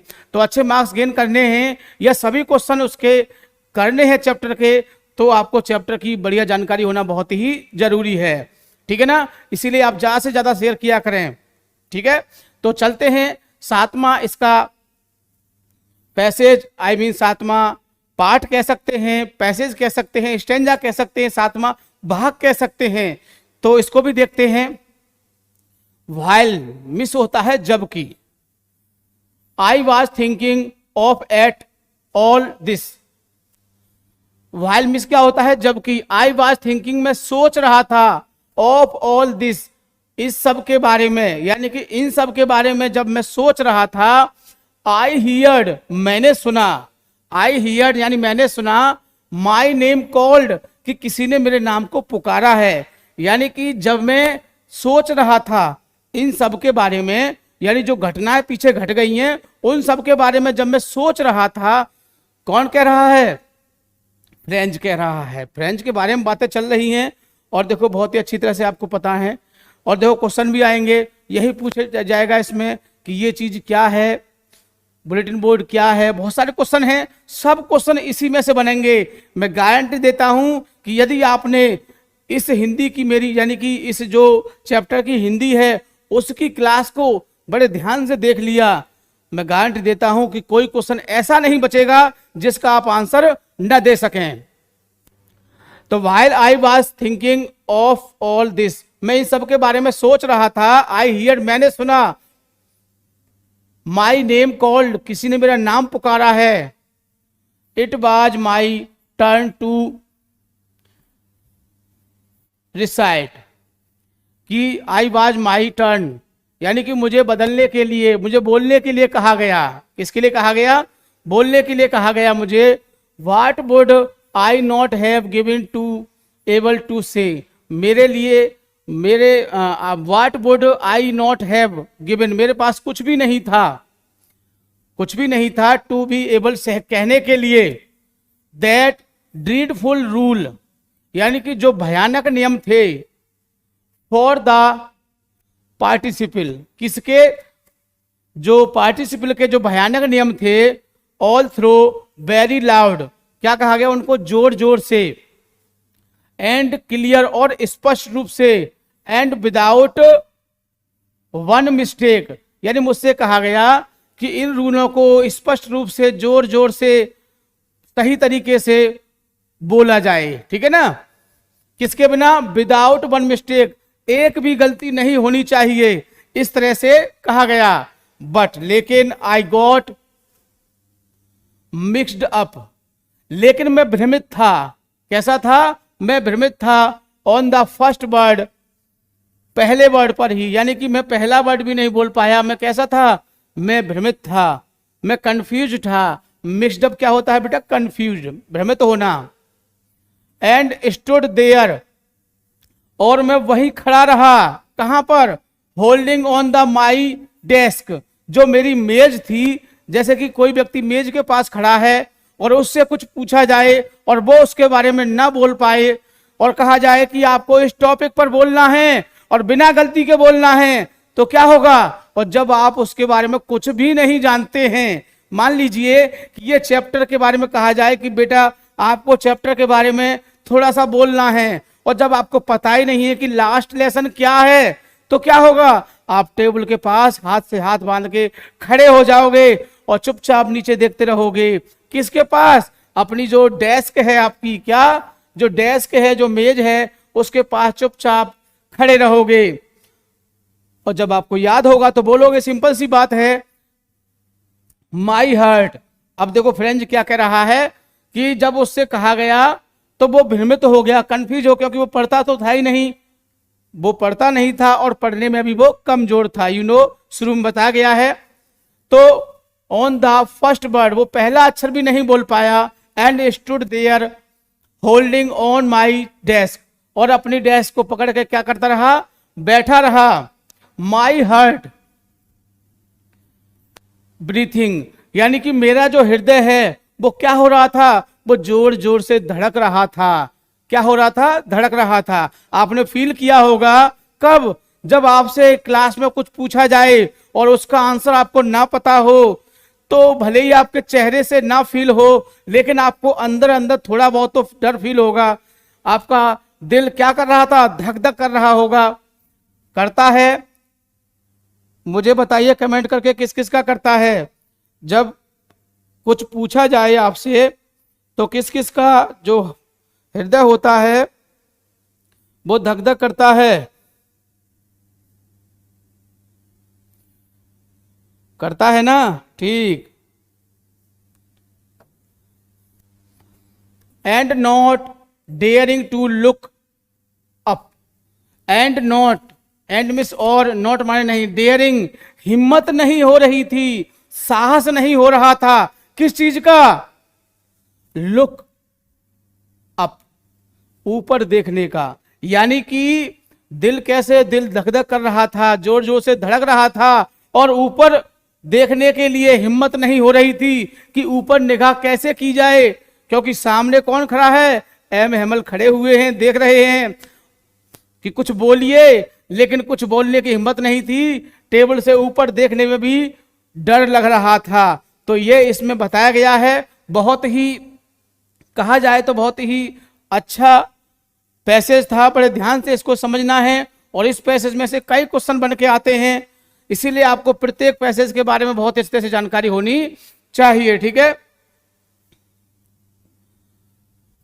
आगे देखिए, ये है 8वां पैसेज आपका, 8वां भाग कह सकते हैं, मैंने आपको बता दिया, 8वां स्टेंजा कह सकते हैं, ठीक। तो 8वां स्टेंजा क्या कहता है, आई हियर्ड, यानी आई मिस मैंने, हियर्ड माने सुना, एम हेमल से टू मी, यानी मैंने सुना और एम हेमल ने मुझसे कुछ कहा। आई हियर्ड मैंने सुना, M Hemal to say to me, कि एम हेमल ने मुझसे कहा। I would not scold you, I miss में, वुड नॉट माने नहीं, स्कॉल्ड माने डांटूंगा, यू माने तुम्हें, यानी कि मैं तुम्हें नहीं डांटूंगा। यानी कि आई हियर मैंने सुना और एम हेमल ने मुझसे कहा कि मैं तुम्हें अब नहीं डांटूंगा। लिटिल फ्रेंज, क्या कहा, लिटिल फ्रेंज, नन्हे फ्रेंज, मैं तुझे अब कभी नहीं डांटूंगा। You must feel bad enough, तुम्हें अब बुरा महसूस, ज्यादा बुरा महसूस नहीं करना चाहिए। सी हाउ, देखो, इट इज एवरी डे, प्रत्येक दिन, we have said to our self, प्रत्येक दिन वी हैव सेड, हमने कहा, टू अवर सेल्फ, यानी हमने अपने स्वयं से कहा, वाह, I have plenty of time, यानी कि हमारे पास क्या है, खाली समय है। आई शैल लर्न टू टुमारो, लेकिन हमारे पास खाली समय था, लेकिन हम क्या कहते थे, आई शैल लर्न इट टुमारो, कि इसको हम कल सीख लेंगे। क्या कहते थे, हम कल सीख लेंगे, यानी हमारे पास समय था और फिर भी हम कहते थे इसको कल सीख लेंगे। And now you see where we are we have come out, और हम बाहर चले जाते थे। आहा, that is the great trouble, यह बड़ी परेशानी थी। विद अल्सास, किसके लिए? अल्सास के लिए बहुत बड़ी परेशानी बन गई। कौन सी वाली? हम कल पर टाल देते थे किसी काम को, कल कर लेंगे इसको, कल आई तो फिर कल कर लेंगे इसको, इस तरह से।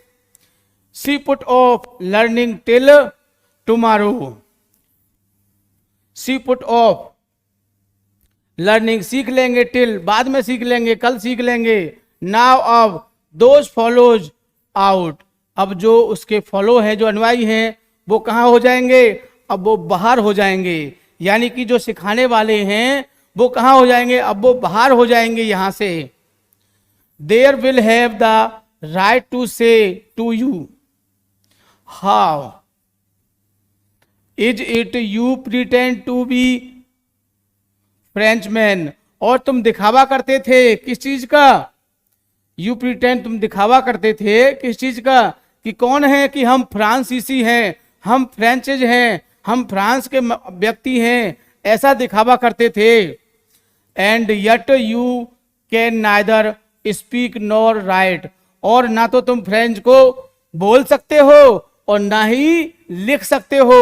और क्या कहते थे? कि हम फ्रांसीसी हैं। सपोज करो कि जैसे कि हम कहते हैं कि हम इंडियन हैं, हम भारतीय हैं, और हम हिंदी ठीक से न पढ़ पाते हैं न लिख पाते हैं, तो क्या है? बेकार हैं, काहे के इंडियन हैं, ठीक है ना। इसी तरह से कहा गया है कि वो कहते थे कि हम फ्रांसीसी हैं, तो किस बात के फ्रांसीसी हो? ना तो तुम बोल सकते हो ना ही लिख सकते हो। योर ओन लैंग्वेज, किसको?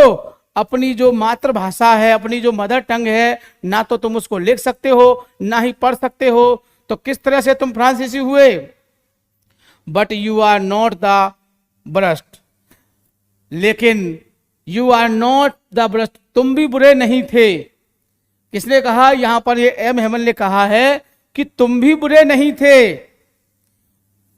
पुअर लिटिल फ्रेंच, छोटे प्यारे गरीब फ्रेंच, नन्हे फ्रेंच, तुम भी बुरे नहीं थे। अब उसने देखो अपनी गलती फील की है। किसने? एम हेमल ने अपनी गलती फील की है कि तुम भी बुरे नहीं थे। We have all a great deal to reproach our self with, यानी इसमें हम भी इसके साथ हैं। आगे थोड़ा सा और है, उसको भी देख लेते हैं। योर पेरेंट्स, यानी कि तुम्हारे जो माता पिता थे, वर नॉट एग्निजियस, बिल्कुल भी उत्तेजित नहीं होते थे, बिल्कुल भी उत्साहित नहीं होते थे। Enough to have you learn, कि तुम्हें शिक्षा मिलनी चाहिए, तुम्हें ज्ञान मिलना चाहिए। यानी कि यहां पर इनके माता पिता को दोष दिया गया है कि तुम्हारे माता पिता भी इस चीज पर ध्यान नहीं देते थे। They perform to put you to work, वे चाहते थे कि तुम कार्य करो। ऑन फार्म, कहां पर? खेतों में कार्य करो। एट और मिल्स, किसमें काम करो? आरा मशीन पे जाके कार्य करो। तो as to have a little more money, ताकि आप थोड़ा बहुत पैसा कमा सको। इस तरह से ऐसी बातें करते थे। And I have been blame also, I have been to blame also, मैं भी इसका दोषी हूं। एम हेमल ने कहा कि मैं भी इस बात का दोषी हूं। किस बात का?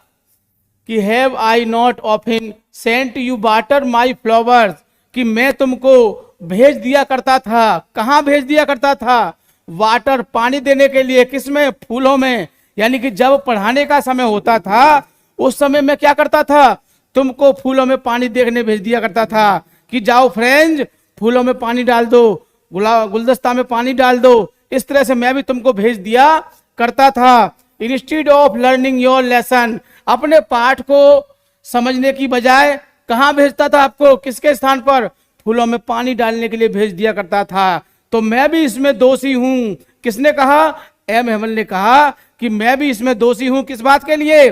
कि जब पढ़ने का समय होता था, जब मैं तुमको पढ़ा रहा होता था, तो मैं तुमको भेज देता था कि तुम कुछ नहीं कर रहे हो, जाओ फूलों में पानी दे के आओ। इस तरह से मैं भी इस बात में दोषी हूं। अक्सर ये बातें अक्सर होती हैं। मैं इस बात पर थोड़ा सा बोलूंगा कि जब बच्चे कहीं कोचिंग करने के लिए जाते हैं तो मैंने देखा है कि आगे बैठा, आगे ठीक है, बैठ लीजिए, बैठ गए, ठीक है। अभी और बच्चे नहीं आए हैं तो लोग कुछ पैसे लो, हमारे लिए बाजार से सब्जी ले आओ। क्या कहते हैं, आप कोचिंग जाते होंगे, आपने देखा होगा ऑफलाइन में कि जब जैसे ही बच्चे पहुंचते हैं कोचिंग के लिए, एक बच्चा पहुंच गया, बाकी बच्चे नहीं आए हैं, तो टीचर ने क्या कहा, बेटा आगे तुम, सचिन आगे बेटा, के आगे सर, ठीक है। अभी और बच्चे नहीं आए हैं, लो बाजार से जब तक सब्जी ले आओ हमारे लिए। सब्जी लेके आए, अभी कम बच्चे आए हैं, लो थोड़ा सा ये काम और कर लाइए। तो इस तरह से मैं भी इस बात में दोषी हूं। ये बात किसने कही, एम हेमल ने कही कि बेटा इस बात में मैं भी दोषी हूं। जब तुम पढ़ने आते थे तो मैं तुमसे कहता था कि बेटा ऊपर गमले रखे हैं छत पर, जाके उसमें पानी लगा दो, अभी और बच्चों को आ जाने दो, ठीक है।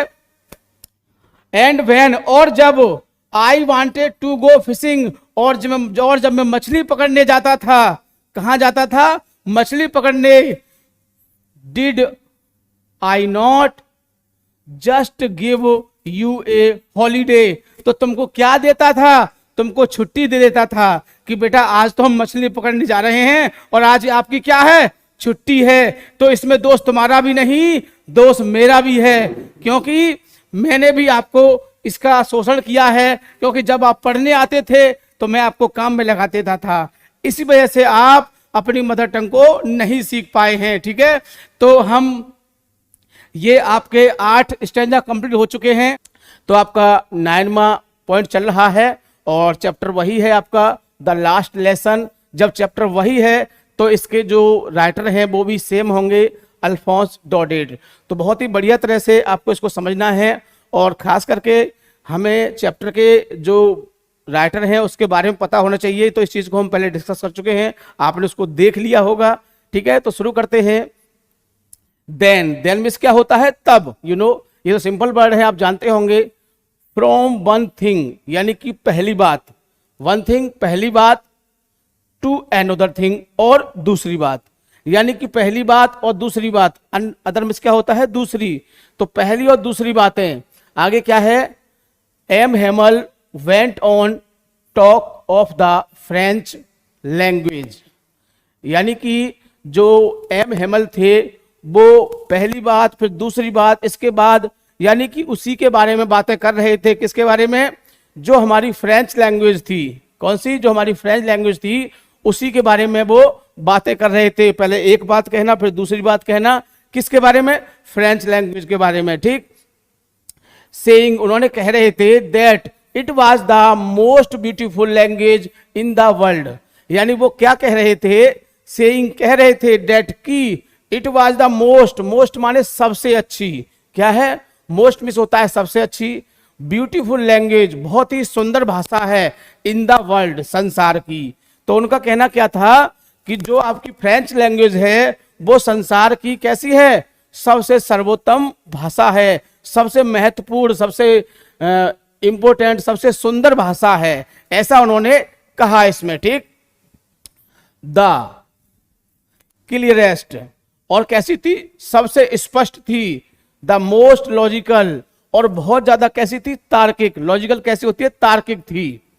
Date we must guard, that की, डेट मीन्स क्या होता है, की होता है, वी माने हमें, मस्ट माने चाहिए, गार्ड मीन्स क्या होता है, सुरक्षा करना होता है। बट हमें क्या है, इसको सुरक्षित रखना चाहिए, किसको, जो हमारी लैंग्वेज है।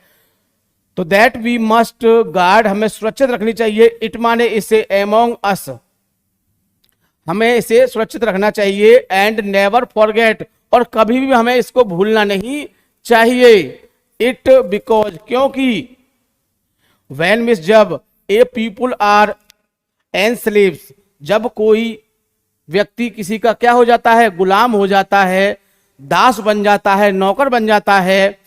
एज लॉन्ग एज, जहां तक they hold fast to their language, तो हमें जो अपनी लैंग्वेज है उसे पकड़ना चाहिए, बहुत ही अच्छी तरह से उसको अच्छी तरह से पकड़ना चाहिए, या उसको अच्छी तरह संभाल के रखना चाहिए।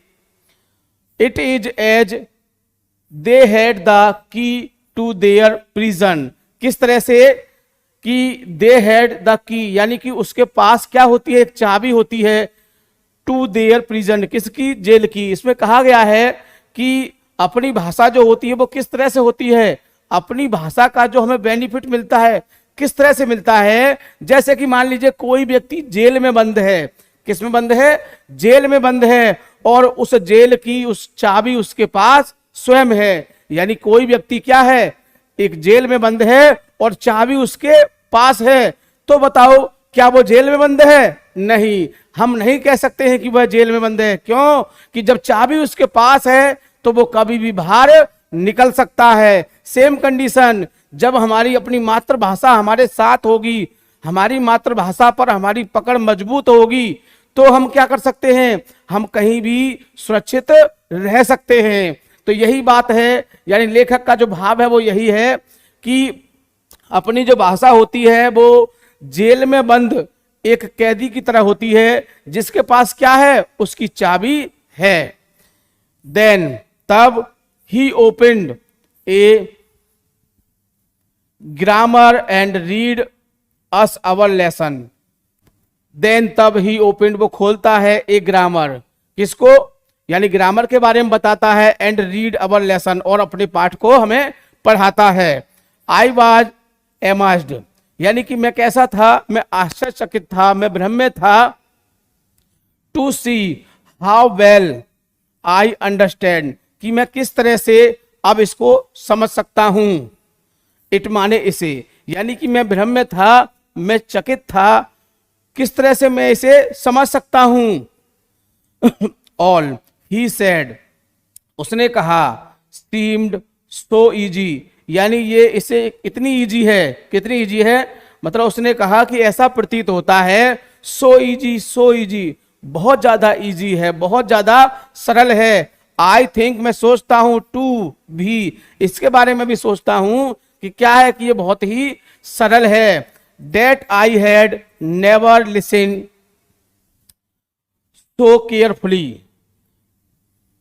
Date I had never listen, मैंने इसको कभी भी नहीं सुना, किससे, सो सावधानी से, इतनी सावधानी से। यानी कहा जाए जो मदर टंग होती है वो इतनी सरल होती है, लेकिन मैंने कभी भी इसको नहीं सुना, सो केयरफुली, इतनी सावधानी के साथ। And that he had never explain everything, और इसको कभी भी क्या नहीं किया, इसका वर्णन किया, विद सो मच पेशेंस, किसके साथ, धैर्य के साथ। इट सीम्स, ऐसा प्रतीत होता है, ऑलमोस्ट एज इफ, मानो, ऐसा प्रतीत होता है मानो कि, मानो की, जानो की कह सकते हैं, एज इफ क्या होता है, मानो की, जानो की। द पुअर मैन वांटेड, यानी कि जो गरीब व्यक्ति हैं वो चाहते हैं, टू गिव अस, हमें देना, ऑल ही न्यू, जो वो जानते हैं, यानी कि वो हमको देना चाहते हैं जो वो जानते हैं। बिफोर गोइंग अवे, जाने से पहले, यानी कि जो गरीब लोग हैं,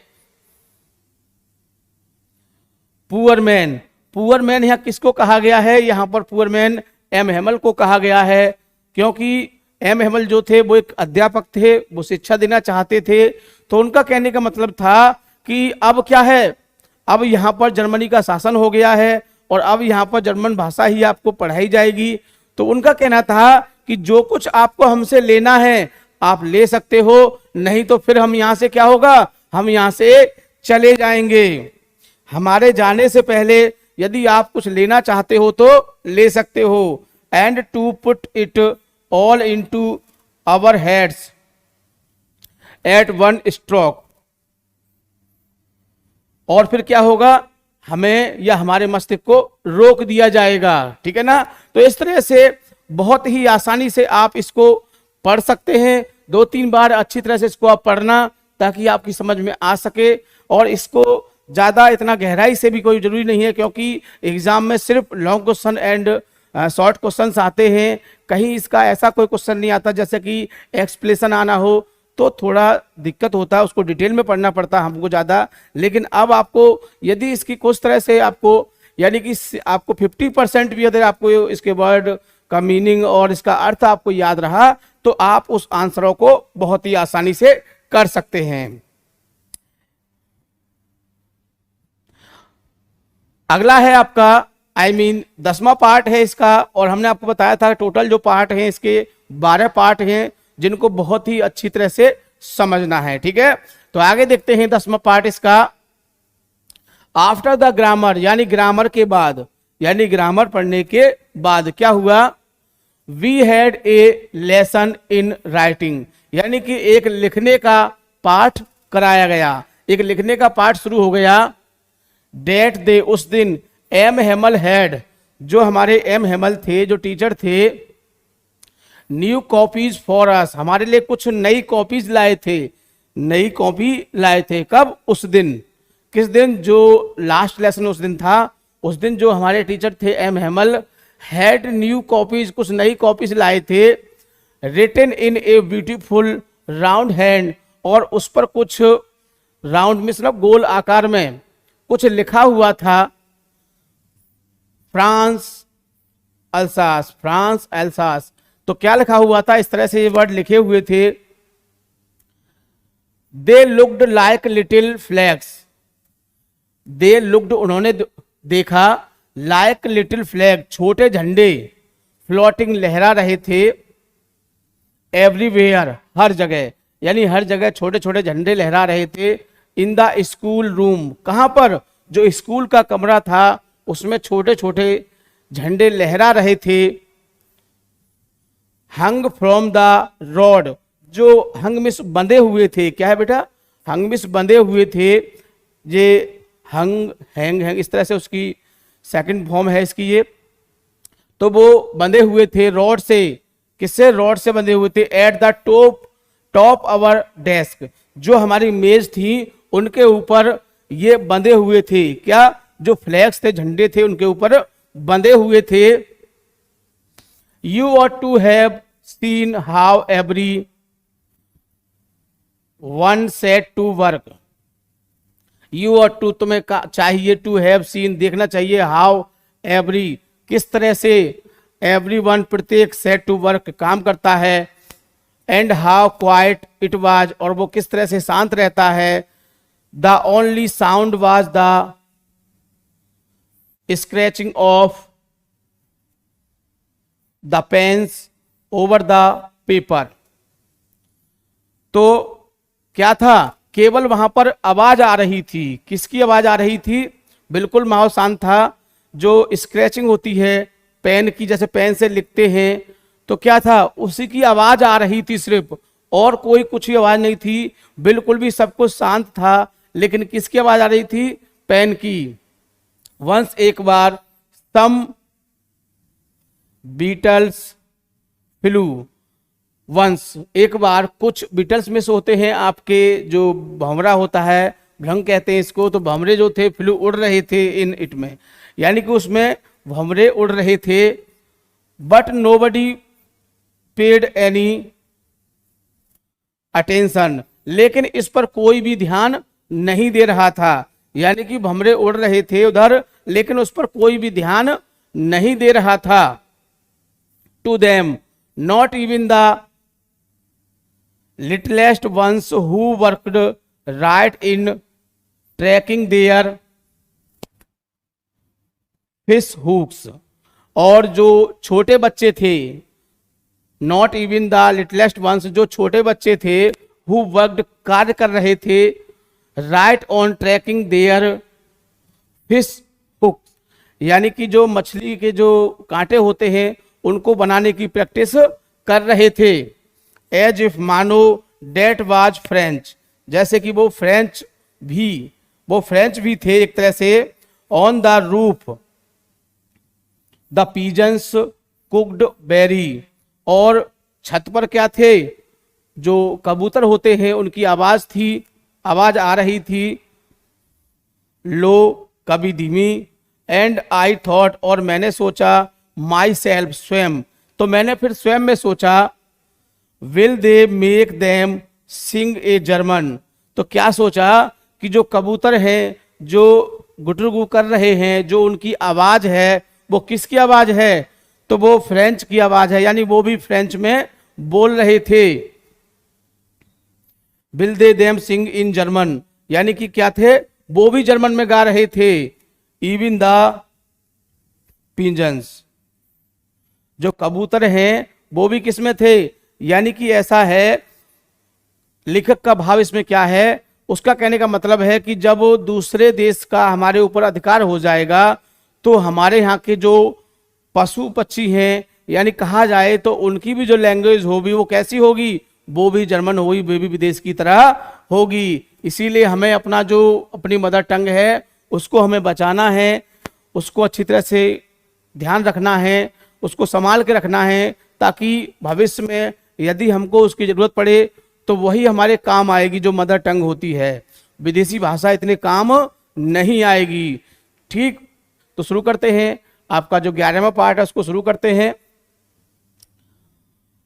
Whenever मिस होता है जब कभी, I looked up from my writing। Whenever miss क्या होता है, जब कभी। I looked मैंने देखा, up ऊपर, from my writing अपनी राइटिंग को, I saw मैंने देखा, am Hamel sitting motionless। Motion में से गति होता है और गति को उसमें से क्या कर दिया, लेस कर दिया। आपने एंटोनियम्स पढ़े होंगे, एंटोनियम्स में ज़्यादातर इस वर्ड का यूज होता है कि मोशन मिस क्या है, गतिशील, और मोशन लेस कर दिया तो क्या हो गया, स्थिर हो गया। तो यानी कि जो मैंने देखा कि जो एम हेमल जो हमारे अध्यापक हैं वो सिटिंग बैठे हुए हैं, कैसे बैठे हुए हैं, मोशनलेस, स्थिर बैठे हुए हैं। इन हिज चेयर किस पर, अपनी कुर्सी पर स्थिर बैठे हुए हैं। एंड गेजिंग और घूर रहे हैं। फर्स्ट एट वन थिंग किसी एक बात को या एक वस्तु को घूर रहे हैं। देन एट अनदर और फिर किसी दूसरी को, यानी कि कभी वो एक बात पर ध्यान देते हैं फिर कभी दूसरी बात पर ध्यान देते हैं। इस तरह से वो गेजिंग कर रहे हैं। एज इफ मानो ही वांटेड वे चाहते हैं, to fix in his mind अपने मस्तिष्क को स्थिर करना चाहते हैं। Just how everything looked in that little school room जो छोटे स्कूल का जो कमरा है उसमें वो अपने मस्तिष्क को क्या करना चाहते हैं, स्थिर करना चाहते हैं। फैंसी 440 ईयर्स यानी कि 440 ईयर 40 साल के लिए he had been there in the same place, यानी कि वो 40 साल से इसी एक समान स्थान पर रह रहे हैं, उसी स्थान पर रह रहे हैं। विद हिज गार्डन किसके साथ, अपने बगीचे के साथ। आउटसाइड कहाँ पर है, जो बाहर बगीचा है वही वहीं पर है और वो सेम वहीं पर उसी स्थान पर हैं। द विंडो कहाँ पर, खिड़की से बाहर है वो। And his class in front of him और जो उनकी क्लास है वो कहाँ पर है, वो उनके बिल्कुल सामने है। Just like that only the desk केवल जो डेस्क है, जो मेजें हैं। एंड ब्रेंचेज और जो ब्रेंचें हैं हैड बीन वार्म स्मूथ वो कैसी हो गई हैं, वो केवल वही क्या हो गई हैं, वो चिकनी हो गई हैं। कैसे कि वहाँ उन पर बैठना और उस पर काम करना मेज पर, तो क्या हो गया है, वो कैसी हो गई हैं, वो चिकनी हो गई हैं, वार्म स्मूथ हो गई हैं, चिकनी हो गई हैं। द बेलनट ट्री जो अखरोट के पेड़ थे वो क्या हो गए हैं, इन द गार्डन जो बगीचे में अखरोट के पेड़ थे, यानी कि जो उनका गार्डन था, बगीचा था, वो कहाँ था, जैसे उनकी जो क्लास थी उसी के खिड़की से देखा जाए तो बराबर में उनका क्या था, बगीचा था। और कोई बदलाव नहीं हुआ है। उनकी एज 40 की हो चुकी है, 40 साल हो चुके हैं उनको वहाँ पर। सिर्फ क्या है कि जो उनकी मेज और जो कुर्सी थी वो कैसी हो गई हैं, वो चिकनी हो गई हैं। द वेलनट ट्रीज अखरोट के पेड़ इन द गार्डन और जो बगीचे में अखरोट के पेड़ थे वर टेलर कैसे हो गए हैं, वो बड़े हो गए हैं। एंड द होप वाइन एक प्रकार की बेल होती है। होप वाइन क्या होता है, एक प्रकार की बेल होती है। आपने बहुत सारी बेल देखी होंगी जो आप घर में लगा देते हैं तो ऊपर फैल जाती हैं और बहुत ही अच्छी लगती हैं। तो इसी तरह से बेल थी उनकी, उन्होंने उसको लगाया था वहाँ पर। That he had planted himself, उसको उन्होंने स्वयं लगाया था, उस बेल जो थी उसको स्वयं लगाया था। ट्विन अबाउट द विंडो, और वो खिड़की से होती हुई कहां तक पहुंच गई, खिड़की से होती हुई टू द रूफ, कहां तक पहुंच गई बेटा, वो छत तक पहुंच गई है। यानी कि उन्होंने जो बेल लगाई थी उन्होंने स्वयं लगाया था और वो खिड़की से होती हुई कहां पहुंच गई, छत तक पहुंच गई है। तो मिस्टर एम हेल जो हमारे अध्यापक है इसमें यही बता रहे हैं कि समय के साथ क्या होता है, समय के साथ कितना बदलाव होता है, उस बदलाव के बारे में डिस्कस किया है इन्होंने। How it must have broken his heart to leave it, यानी उनका कहना है कि हाउ कैसे, आई मस्ट हैव ब्रोकन इसको तोड़ दूं, हिज हार्ट लीव, यानी कि जब ये तोड़ी जाएगी तो उनका हृदय क्या होगा, टूट जाएगा। कहने का मतलब है कि उनको बड़ा दुख होगा, बड़ा कष्ट होगा।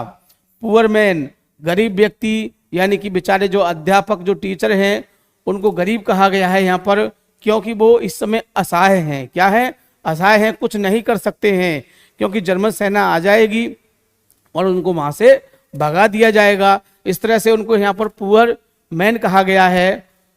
टू हियर, सुनते हैं, हिज सिस्टर मूविंग, अपनी जो बहन है उसकी आवाज को सुनते हैं। अबाउट इन द रूम, किसमें, कमरे में, जो उनकी बहन थी ऊपर कमरे में उनका सामान पैक कर रही थी तो उस आवाज को वो सुनते हैं। एब मिस, ऊपर, पैकिंग देयर ट्रंक्स, जो उनके बक्से थे, संदूक थे, उन सबको क्या कर रही थी, वो पैक कर रही थी, क्योंकि पता है ये आदेश हो चुका था कि अब जो यहाँ टीचर हैं वो सब हटा दिए जाएंगे, उनको यहाँ से भगा दिया जाएगा और नए टीचर आ जाएंगे। तो उनकी जो बहन थी वो ऊपर सामान को पैक कर रही है। ट्रंक भी यहाँ बक्से, संदूक कह सकते हैं संदूक कह सकते हैं इसको हम। For they must leave the country next day, for, क्योंकि, दे मस्ट, वे छोड़ जाएंगे, क्या छोड़ जाएंगे, लीव द कंट्री, देश को छोड़ जाएंगे, नेक्स्ट डे, अगले दिन, यानी कि वो अगले दिन इस देश को छोड़ के चले जाएंगे। तो देखो किसी व्यक्ति ने 40 साल तक सेवा की है और अब उसको एकदम से हटा दिया जाए तो बड़ा कष्ट होता है।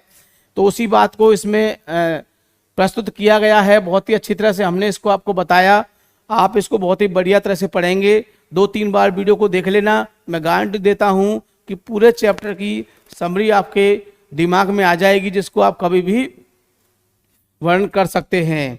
तो नेक्स्ट देखते हैं, 12वां पॉइंट है आपका, और कहा जाए तो ये लास्ट पॉइंट है। इसके बाद ये जो आपका चैप्टर है वो समाप्त हो जाएगा, चैप्टर समाप्त पूरी तरह से हो जाएगा, बट इसके जो एग्जाम में जो क्वेश्चन आते हैं वो फिर शुरू हो जाएंगे। उनको फिर देखो, चैप्टर पढ़ाने का मतलब क्या होता है, वैसे कोई इसका मेन वो नहीं है, लेकिन यदि आपने चैप्टर को ठीक से पढ़ लिया तो जो एग्जाम में, अरे चैप्टर एग्जाम में तो आता नहीं है कि चैप्टर के बारे में लिखो, ऐसा कुछ नहीं होता है, किसी एक टॉपिक को ही पूछा जाता है। तो जो टॉपिक हैं, जब आपके सारे टॉपिक क्लियर हो जाएंगे, जो 12 पॉइंट हैं आपके, ये जब क्लियर हो जाएंगे तो बहुत ही आसानी से, बहुत ही अच्छी तरह से आप इसको कर सकते हैं। जो शॉर्ट क्वेश्चन के आंसर तो आप, मैं गारंटी देता हूं कि जैसे कि आपने इसको बढ़िया तरह से समझ लिया तो शॉर्ट क्वेश्चन के आंसर तो आप पॉइंट टू पॉइंट दे दोगे उनके। लॉन्ग क्वेश्चन में क्या होगा, मान लीजिए कि एक पूरा पैसेज पूछ लेगा कि इस पार्ट में क्या था, उस पार्ट में क्या था, तो इस तरह से बहुत ही आसानी से आप इसको कर सकते हैं। तो इसका लास्ट टॉपिक है, इसका लास्ट पार्ट है, बड़े ध्यान से देखना है, इसमें से काफी क्वेश्चन आते हैं। 12, बट लेकिन ही हैड द करेज, लेकिन ही हैड द करेज, साहस था, टू हियर, सुनने का, एवरी लेसन, प्रत्येक पाठ, यानी प्रत्येक पाठ को सुनने का साहस था, टू द वेरी लास्ट, अंत तक, यानी कि उसमें कहा गया है लेकिन उनके पास अंत तक पूरी बात को सुनने का साहस था। आफ्टर द राइटिंग, लिखने के बाद, we had a lesson in history, यानी कि वी हैड ए लेसन, एक हिस्ट्री, एक इतिहास का पाठ हमने पढ़ा। And then the babies chanted, और बच्चों की आवाज आ रही थी, जो बच्चे थे वहां पढ़ रहे थे, वो चैंटिंग कर रहे थे, दोहरा रहे थे किसी चीज को बोल बोल के। आपने देखा होगा कि जब छोटे बच्चे होते हैं क्लास में तो वो छोटे बच्चे क्या है, वही का खा गा और इंग्लिश पढ़ रहे हैं तो ABCD को दोहराते हैं, बट वहां के कुछ वर्ड अलग हैं। इस तरह से वो अपने उन वर्डों को दोहरा रहे थे। तो किसको दोहरा रहे थे वो? देर बा बे बी बो बू, इस तरह से वो जोर जोर से जो बच्चे थे वो इस चीज को दोहरा रहे थे, इस चीज को पढ़ रहे थे, छोटे बच्चे जो थे। Down there at the back, और इसके पीछे ऑफ द रूम, कमरे में सबसे पीछे। नहीं, ये तो बच्चे आगे बैठे हुए थे, वो इस चीज को दोहरा रहे थे, लेकिन पीछे कौन बैठा था? पीछे बताया गया था, हमने आपको बताया कि पीछे बहुत सारी सीटें खाली पड़ी रहती थी, उन पर कोई नहीं बैठा था, लेकिन आज वहां पर बहुत सारे लोग बैठे हुए थे। तो यही कहा गया है, डाउन पीछे, देयर एट द बैक पीछे, नीचे मतलब कि पीछे, ऑफ द रूम कमरे के पीछे, ओल्ड हॉसर जो एक बूढ़ा व्यक्ति था, ओल्ड हॉसर जो एक बूढ़ा व्यक्ति था, had put on his spectacles, उसने अपने उसको जो चश्मा था उसको पहन लिया था, एंड होल्डिंग हिज प्राइमर, और जो उसके पास बाल पोथी थी, जो उसके पास किताब थी, जिसको हमने ज्ञान गंगा का नाम दिया था। आज जब हमारे यहाँ छोटे बच्चे होते हैं तो 3-in-1 4-in-1 इस तरह से हम बुक्स को ले आते हैं और बच्चों को दे देते हैं उसको पढ़ने के लिए। तो वो जो बूढ़ा व्यक्ति था उसकी बाल पोथी को लेके आया था, तो क्या हुआ कि उसने पकड़े हुए था वो उसको, अपनी जो पुस्तक थी, इन बोथ हैंड, किसमें? दोनों हाथों में, दोनों हाथों से उसको पकड़ा हुआ था। Spelled the letter with them, और जो स्पेल्ड यानी कि स्पेल्ड मिस होता है, बोलना होता है, द लेटर मिस जो अक्षर थे, विद देम यानी कि जो बूढ़ा था वह भी उन अक्षरों को उन बच्चों के साथ दोहरा रहा था। कैसे दोहरा रहा था मैं आपको बता देता हूं। वो भी कह रहा था बाबे बी बो बू, इस तरह से वो तेज तेज वो भी उन बच्चों के साथ उसको दोहरा रहा था। यू कुड सी, तुम देख सकते हो, दैट कि ही टू वाज क्राइंग, कि वह रो रहा था, ही वाज रो रहे थे यानी कि वो रो रहे थे। हिज वॉइस ट्रेम्बल्ड विद, यानी कि उसकी जो आवाज थी, किसी बूढ़े व्यक्ति की जो आवाज थी कैसी थी? ट्रेम्बल्ड, ट्रेम्बल्ड होता है कांपना। क्या होता है बेटा? कांपना। तो यहाँ कांपने से मतलब बूढ़ा कांपने नहीं है, उसकी जो आवाज थी वो कैसी थी? वो कप कपा रही थी, यानी कि टूटी फूटी सी आवाज। बड़े बूढ़ों की आवाज होती है, आपने सुना होगा कि उनकी आवाज वो कभी धीमे हो जाती है, कभी तेज हो जाती है, कभी समझ में नहीं आती है, कभी समझ में आ जाती है। तो उसको बोलते हैं हम वॉइस ट्रेम्बल्ड विद इमोशन, यानी कि भावुकता के कारण उसकी आवाज थी कैसी हो रही थी? वो ट्रेम्बल्ड, कांप रही थी। And it was so funny, वो ऐसी विचित्र लग रही थी। टू हियर हिम, सुनने में, वो सुनने में थोड़ी अजीब लग रही थी। डेट वी ऑल वांटेड, हम सभी चाहते हैं, टू लाफ, लेकिन उसकी बात को सुनकर, यानी कि आपने छोटा बच्चा देखा होगा जब वो तुतला के बोलता है तो हमको कितना अच्छा लगता है, बहुत अच्छा लगता है ना, और हम हंसते भी हैं, देखो कैसे बोल रहा है। बहुत से बच्चे आपने देखे होंगे। इसी तरह से जब वो बूढ़ा व्यक्ति बोल रहा था तो उस पर क्या कर रहा था? हमारा मन हंसने को कर रहा था, यानी कि उसकी जो बातें हो रही थी, जो उसकी आवाज, जो उसको वर्ड बोल रहा था, उसकी बातों पर मन हंसने को कर रहा था, लेकिन एंड क्राई, और रोने को भी कर रहा था। और रोने को क्यों कर रहा था? कि हमें यहां से भगा दिया जाएगा। जैसे कहीं कहीं कोई अच्छी बात होती है, हंसने को मन करता है, लेकिन उसी के साथ जब सैड बात आ जाती है, बुरी बात आ जाती है, तो रोने का भी मन करता है। तो उस बूढ़े की बातों को सुनकर तो हंसने का मन कर रहा था, लेकिन जो कंडीशन थी कि अब दूसरी देश का हमारे ऊपर अधिकार हो गया है, अब इस तरह से रोने का मन था। अरे हाउ वेल रिमेंबर, अरे हाउ वेल आई रिमेंबर, मुझे याद है इट, डेट लास्ट लेसन। क्या बात है कि यही एक अंतिम पाठ है, यानी कि उसने कहा कि यही एक अंतिम पाठ है, मुझे याद है, रिमेंबर, यही एक अंतिम पाठ है। ठीक है ना। तो इस तरह से बहुत ही बढ़िया तरह से आप इसको कंप्लीट कर सकते हैं, बिल्कुल भी आपको दिक्कत नहीं होगी। ठीक है, तो उसी पाठ का है, इसको भी देख लेते हैं। All at once the church clock strike 12, all at once, तभी उसी समय क्या हुआ, जो चर्च की घड़ी थी उसमें कितने बज गए, उसमें 12 बज गए। इस बात का एक अलार्म, एक आवाज हुई कि चर्च की घड़ी में 12 बज गए हैं। देन, तब, द एंगरलस, एंगरलस, ये कैसे कटेगी इसमें, तो एंगलस, एंगलस जो था, एंगरलस जो था, वहां का जो वहां की प्रार्थना होती है कह सकते हैं, तो वो शुरू हो गई थी। एट द सेम मूवमेंट, उसी क्षण, द ट्रम्पेट्स, ट्रम्पेट्स क्या होती है, चिंगार होती है, आवाज होती है, एक आवाज होती है, तुरहियों, जिसको तुरहियों बोलते हैं हम, जैसे कि एक बाजा होता है, आपने देखा होगा, जैसे तोरई होती है, जहां से शुरू होती है पीछे की, जहां से उसका पॉइंट जुड़ा होता है उधर पतली होती है और पीछे फिर चौड़ी होती, आगे जाके फिर मोटी हो जाती है।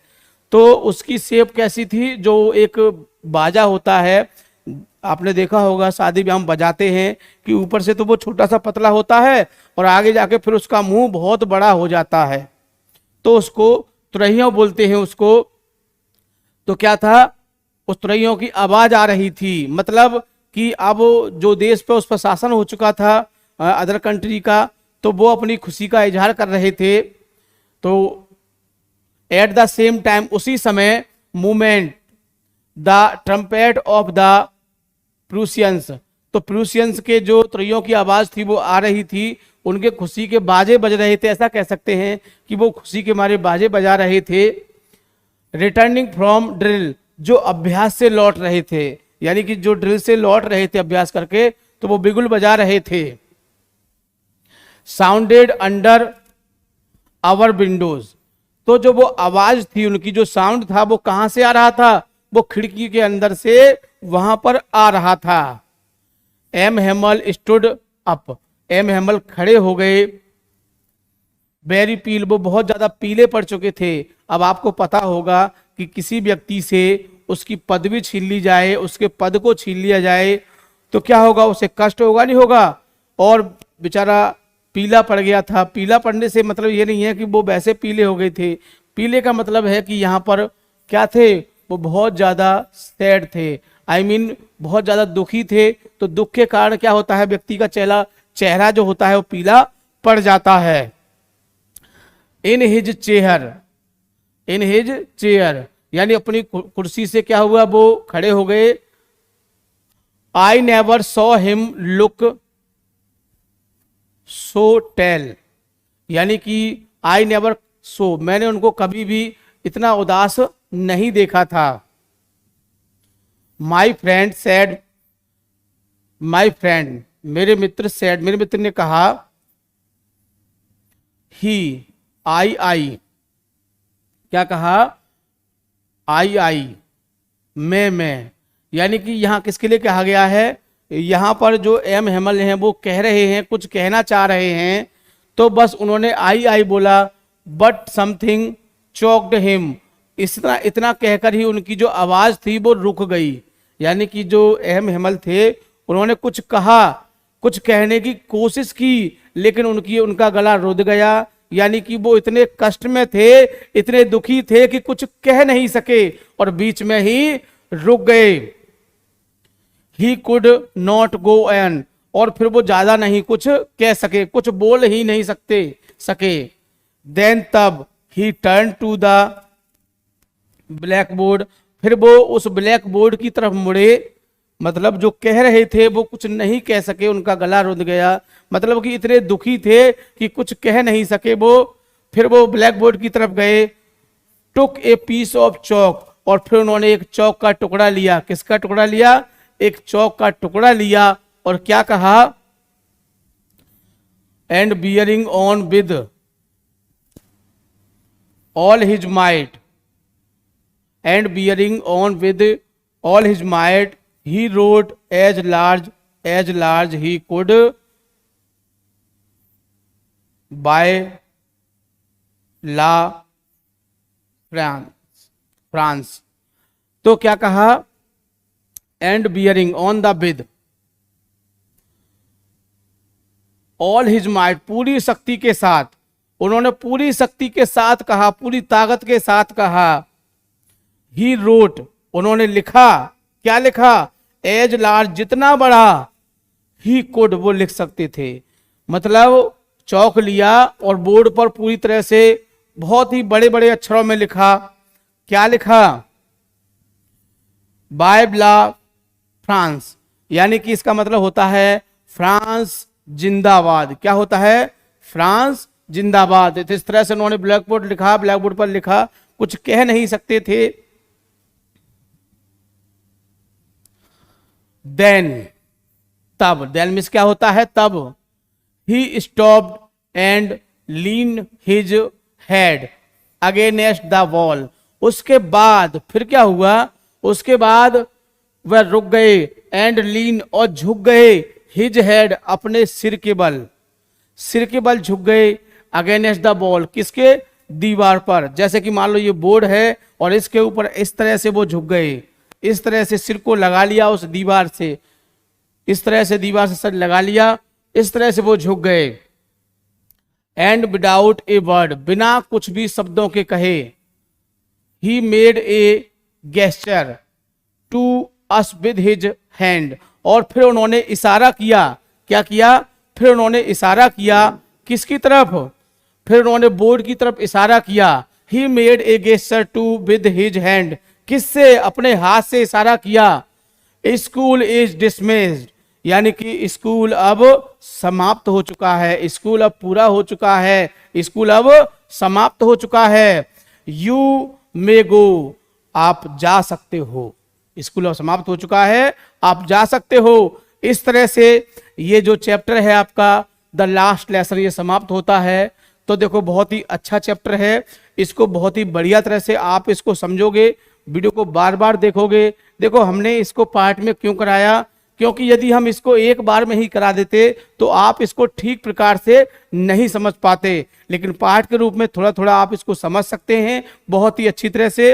अब इसको बहुत ही बढ़िया तरह से आप इसको समझना, वीडियो को कई कई बार देखना, क्योंकि अब इसके बाद क्या आएगा? अब इसके बाद हम वो कराएंगे जो आपके एग्जाम में आता है। मान लीजिए कि लॉन्ग क्वेश्चन आते हैं, शॉर्ट क्वेश्चन आते हैं, तो इसको बहुत ही अच्छी तरह से जो इसकी हिंदी है बहुत ही बढ़िया तरह समझोगे, जितने भी पार्ट हैं। और उसके बाद अब हम आपको अगली वीडियो में मिलेंगे, इसके साथ इसका जो आपका जो क्वेश्चन है वो आते हैं, उनको हम बताएंगे। ठीक है, थैंक यू, जय हिंद, जय भारत।